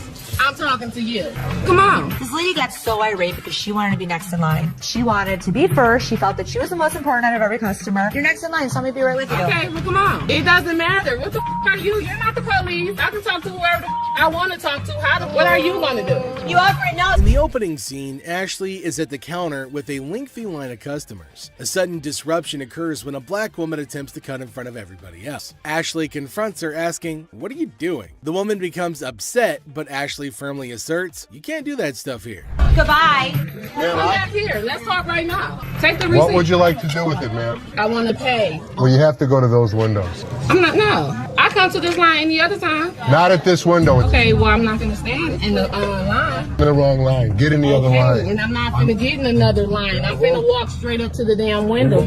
We won't take you. The woman continued standing in line at the counter. Les approached her, inquiring about the situation. She explained that she wanted to pay, but refused to move to the next window. Les informed her that in the pawn shop, crossing others in line isn't allowed, emphasizing the importance of waiting your turn. Care of you. Well, y'all just only see this lady here? All the other customers. Okay, and I always come to this line. I'm sorry. You have to stand in the other line. Okay, well, I'll be back before y'all close. You can do whatever you want in this line. She can't. Can't wait your turn. We'll be back later. Following the interaction, the woman eventually complied and moved to another window. Les, taking action, instructed the workers at that window not to accept their payment. He firmly directed the woman to wait in line like the other customers, reinforcing the shop's policy on fair and orderly transactions. Thank you, sir. We appreciate it. Thank you. Thank you. Thank you.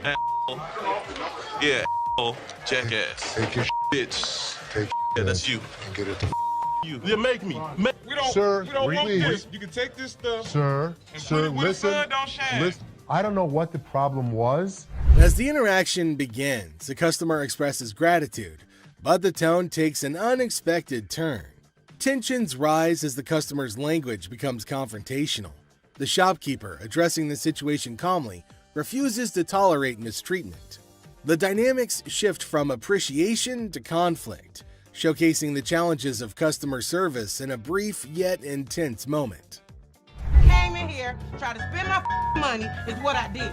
That's what I did. Okay. And come instead of trying to come in here, I'm not even talking to you. I need a liver transplant. Why? Seriously? They didn't even look at these cards. Sour Patch Kids. The narrative unfolds with the arrival of another customer, visibly intoxicated. The shopkeeper navigates the encounter with a mix of tolerance and assertiveness. The customer attempts to engage in banter, revealing signs of alcohol influence. The shopkeeper, unswayed, maintains composure and subtly addresses the situation, highlighting the challenges of dealing with individuals under the influence. I'm not even out of here so I get the $30. Not paying on my. Wow, 50 for that. Jeff, take him out, please. Better not put it in your car.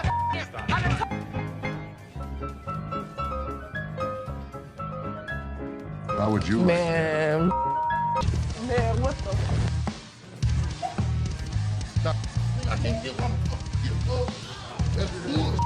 In this segment, a discussion ensues about cards and a potential liver transplant. The shopkeeper encounters a situation where the customer's intentions are unclear. Misunderstandings arise, and the shopkeeper skillfully navigates the conversation. The dialogue touches on humorous elements while portraying the complexity of communication in a retail setting. What, is it, ma'am? Is it? I don't know. You tell me. Man, come on, you the dude with the ponytail? The wife's racking my nuts on the telephone constantly. Just tie 2 earrings in your ears. Does it matter? Just take it off, put it with mine a little bit, let it get a little bit more weight to it, and go ahead and give me my money. Does that make sense? Right this way. You can't come back. Damn this! Go out my way now, one of y'all touch me. I'll break this. I'm more than happy to go to the ends of the earth for you. When you come in like an ass, you be walked out like an ass. The scene takes a surprising turn as the atmosphere shifts. The shopkeeper reassures the customers that, despite challenges, the store is dedicated to going the extra mile for them. The encounter, starting with tension, concludes with an assurance of excellent service. This final part encapsulates the roller coaster of emotions within a brief time frame, showcasing the highs and lows of customer interactions. You need some help today? Man, how you doing, brother? What's the deal on this TV here? This TV right here is $400. $400? Yeah. I was in here 2 weeks ago, sold you this mother for $90. Now you gonna ask me $400 for it, man? In the electronics section of the store, a customer named Robert engages in a conversation about a TV with the store employee. The casual tone sets the stage for what seems like a routine interaction. The customer questions the TV's price, sparking a humorous recount of a previous encounter where he claims to have purchased the same TV for a lower price. Are you kidding me? So you're making a $310 profit off me? Bull, man. Can I help you? Who are you, man? I come in here 2 weeks ago, just like I told this gentleman. Do something with your hair, man. And then y'all gonna sell it for $400? You gonna make that much profit off me? As the dialogue unfolds, the customer expresses dissatisfaction with the marked up price, claiming the store will profit significantly from his purchase.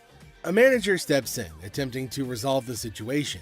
Tensions rise as the customer questions the legitimacy of the price hike and demands a resolution, emphasizing the financial disparity between his purchase and the intended selling price. Brother, where's your receipt? Can you not understand English, my brother? No, I can't, my brother. I don't believe that he wants a TV for nothing. I'll just take the TV, man. No.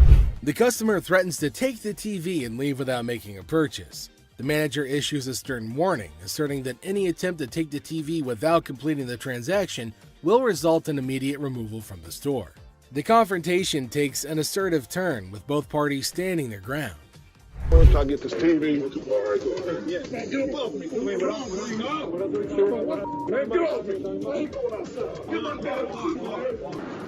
Get my damn shoe, player. Y'all got my shoe. You got my money. It's joint. This guy was acting like a total baby. He wanted attention and he got it. Despite the warnings, the customer decides to leave the store, expressing discontent with the entire experience.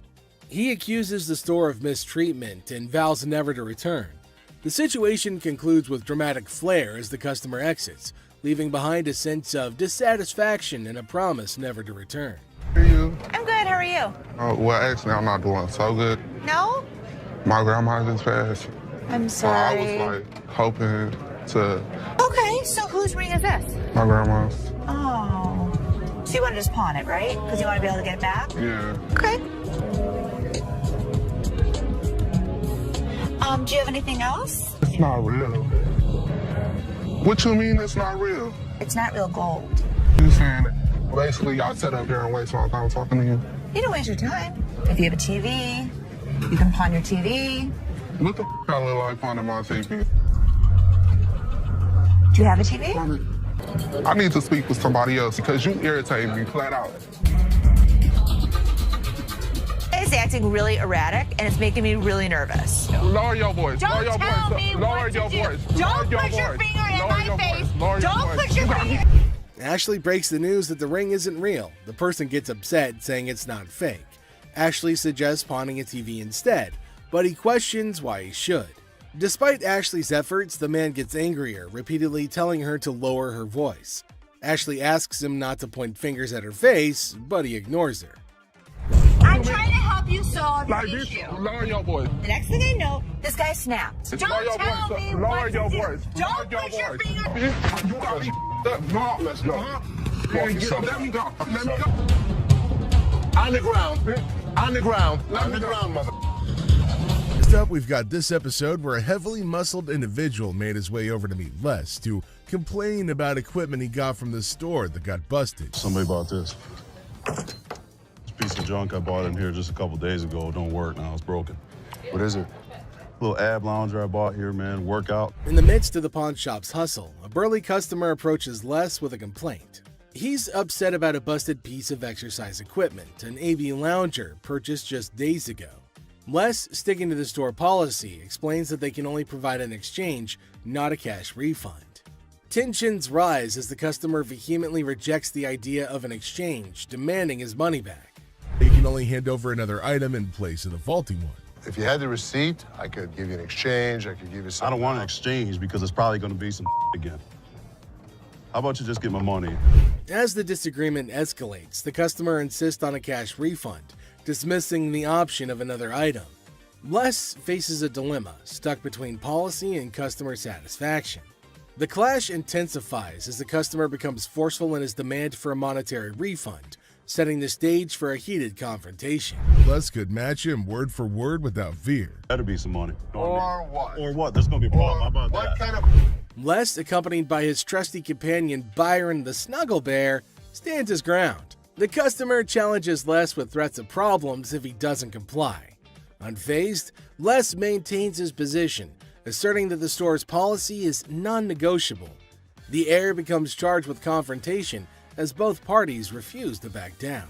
I don't need food. As things got super heated between Les and the customer, Byron tried to step in to calm the man down. As the situation reaches a boiling point, Les and the customer engage in a verbal showdown. The customer grows increasingly forceful and Les warns against physical contact. Byron attempts to mediate and calm the customer, but his intervention takes an unexpected turn, adding a new layer of tension to the already heated exchange. Really? The confrontation takes a risky turn when the customer, ignoring Les's warnings, attempts physical contact. Byron, in a misguided attempt to intervene, escalates the situation further. Les stands firm for marriage, using customers' words against her. Trouble brews in the office, but Les asserts his authority as the boss, teaching a disrespectful man a memorable lesson. Les shows that he's not just a pawnbroker, baby. He's a boss in control. Here are savage Les Gold moments. It looks like Les is more interested in this man's marriage than his business. Les woke up this morning with the urge to roast someone, and of all the people he could roast, he picked this guy. Things take an unexpected turn. Now, in a surprising twist, Les dives into the man's marriage, leaving everybody shocked. Les humorously challenges the man's absurd scenario, roasting him in a way that only Les can. The man's attempt to buy an anniversary present with his wife's jewelry backfires, adding a touch of humor to the pawn shop drama. You get a watch for my wife's anniversary? Oh, it's not your anniversary too? Well, yeah, it is mine too. How many years you been together? 25 years. Oh, okay. How many good ones? So how did you get these? Well, we were going through some of her jewelry. Anniversary gift plan. The customer tries to defend himself, but Les, in his signature style, keeps it real and uncovers the truth behind the fake jewelry.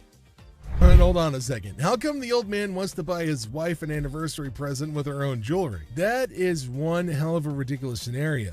What this man could have done at this moment is leave. But nope, some of these customers love to start drama. This is older than both of us. It probably is. But it was fake when it was made, and it's still fake. Les faces a customer who crosses the line, insulting his family. For the first time, Les takes matters into his own hands, delivering a stern warning. The tension rises as Les draws the line, showcasing a side of him that won't tolerate disrespect towards his loved ones. Yeah? Okay, I've seen your wife. Listen, mother. There's two things you don't talk about. What's that? My wife and my family. Oh, Here's the deal. For a moment, we thought... Two of you. Here's the deal. Get out of here, two of you. I'll hurt you guys so bad. Sure you will. Better get the front. Sure you will. In a final showdown, Les lays down the law. With no patience left, he kicks the disrespectful customers out, warning them of dire consequences if they return. Les reveals his savage side, making it clear that disrespecting his family won't be tolerated under any circumstances. Hello, how are you doing today? I'm good. How are you, sir? That's good. I want to pawn this TV. I can go 100. Excuse me? So here's a guy who wants $400 on a $200 TV. What the is he thinking? People can help me move my stuff back in my mother's house. 100 is not going to do, sir. I need more than that. But I can't give you more. See, it's a used TV. A young man enters the pawn shop seeking to pawn a TV for $400. Les, the owner, declines the initial offer and counteroffers $100. The guy, explaining his need to move back to his mom's house, expresses that $100 won't be sufficient for his situation. You know, I have to get away. You see this? He did this last night. What did he do to you last night? He beat me up last night. You clearly don't see that. See, you know what? You about to cause me to lose my mother temper. I try to give him the benefit of the doubt. I thought he had nice skin. He didn't have any bruises on him. I don't need to call security. You don't need to call them. What The guy made up a story about daily abuse from his roommate, seeking empathy to pawn the TV for his escape. Les remained skeptical, noting the absence of visible bruises, praising the boy's clear skin. In response, the boy, feeling cornered, requests the involvement of security, hinting at a potential dramatic turn of events. you gonna do? What, you from Africa? Oh, okay. Anyway, like I said, can you give me the 400 you paid? We sell them for $200. Hold on. Y'all. Thank so much. Fred. Have a nice day. You. Thank you. You better lucky I'm gonna throw this big mother at. Up. Where is my key? Les, trying to find a middle ground, offers $125, but the boy declines and insists on calling the guards. Les, unfazed, reveals the presence of the guard behind them. You better. His big ass gonna beat your little ass, fat bitch. Him and what army? Motherfucker, come from behind this counter. A tense situation arises as a black woman directs angry shouts at a guard. The guard, responding defensively, questions her, asking if he appears to be a butler in a moment of unexpected confrontation. You get back there. Your big ass on my way. Get this motherfucking speaker and take it outside. You want me to stop? Take the. You brought it in. You're gonna take it out. So take it out. I'm not picking that up Then and you're taking it leaving it outside. Y'all can get your old ass Take out. your ass out of here. I'm What's gonna your take your bitch ass out of here, y'all. You're not going to come in threatening my employees. Who gonna bring it outside? Despite Seth's efforts to intervene, the black woman continues her relentless shouting. Even another guard struggles to remove her. Suddenly, she notices Les, the owner, standing behind her. In an unexpected turn, she bursts into laughter and mockingly tells Les to leave. Yo, big ass, you can grab that bitch too, ogre. Motherfucking big ass, Shrek ass following behind me. We will give you the Her own hands, the woman starts leaving, dubbing the guards as Shrek on her way out. The situation takes an unexpected and humorous turn as she adds a touch of sass to her departure.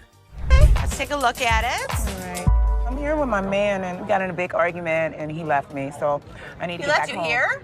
To Hawaii. Oh, really? Where about? Honolulu. Oh, okay. Got a ride from my cousin, so you gotta hurry up. There came a woman at Ashley's counter to sell her chain. Now Ashley's looking at her chain to see whether it's worthy enough or not.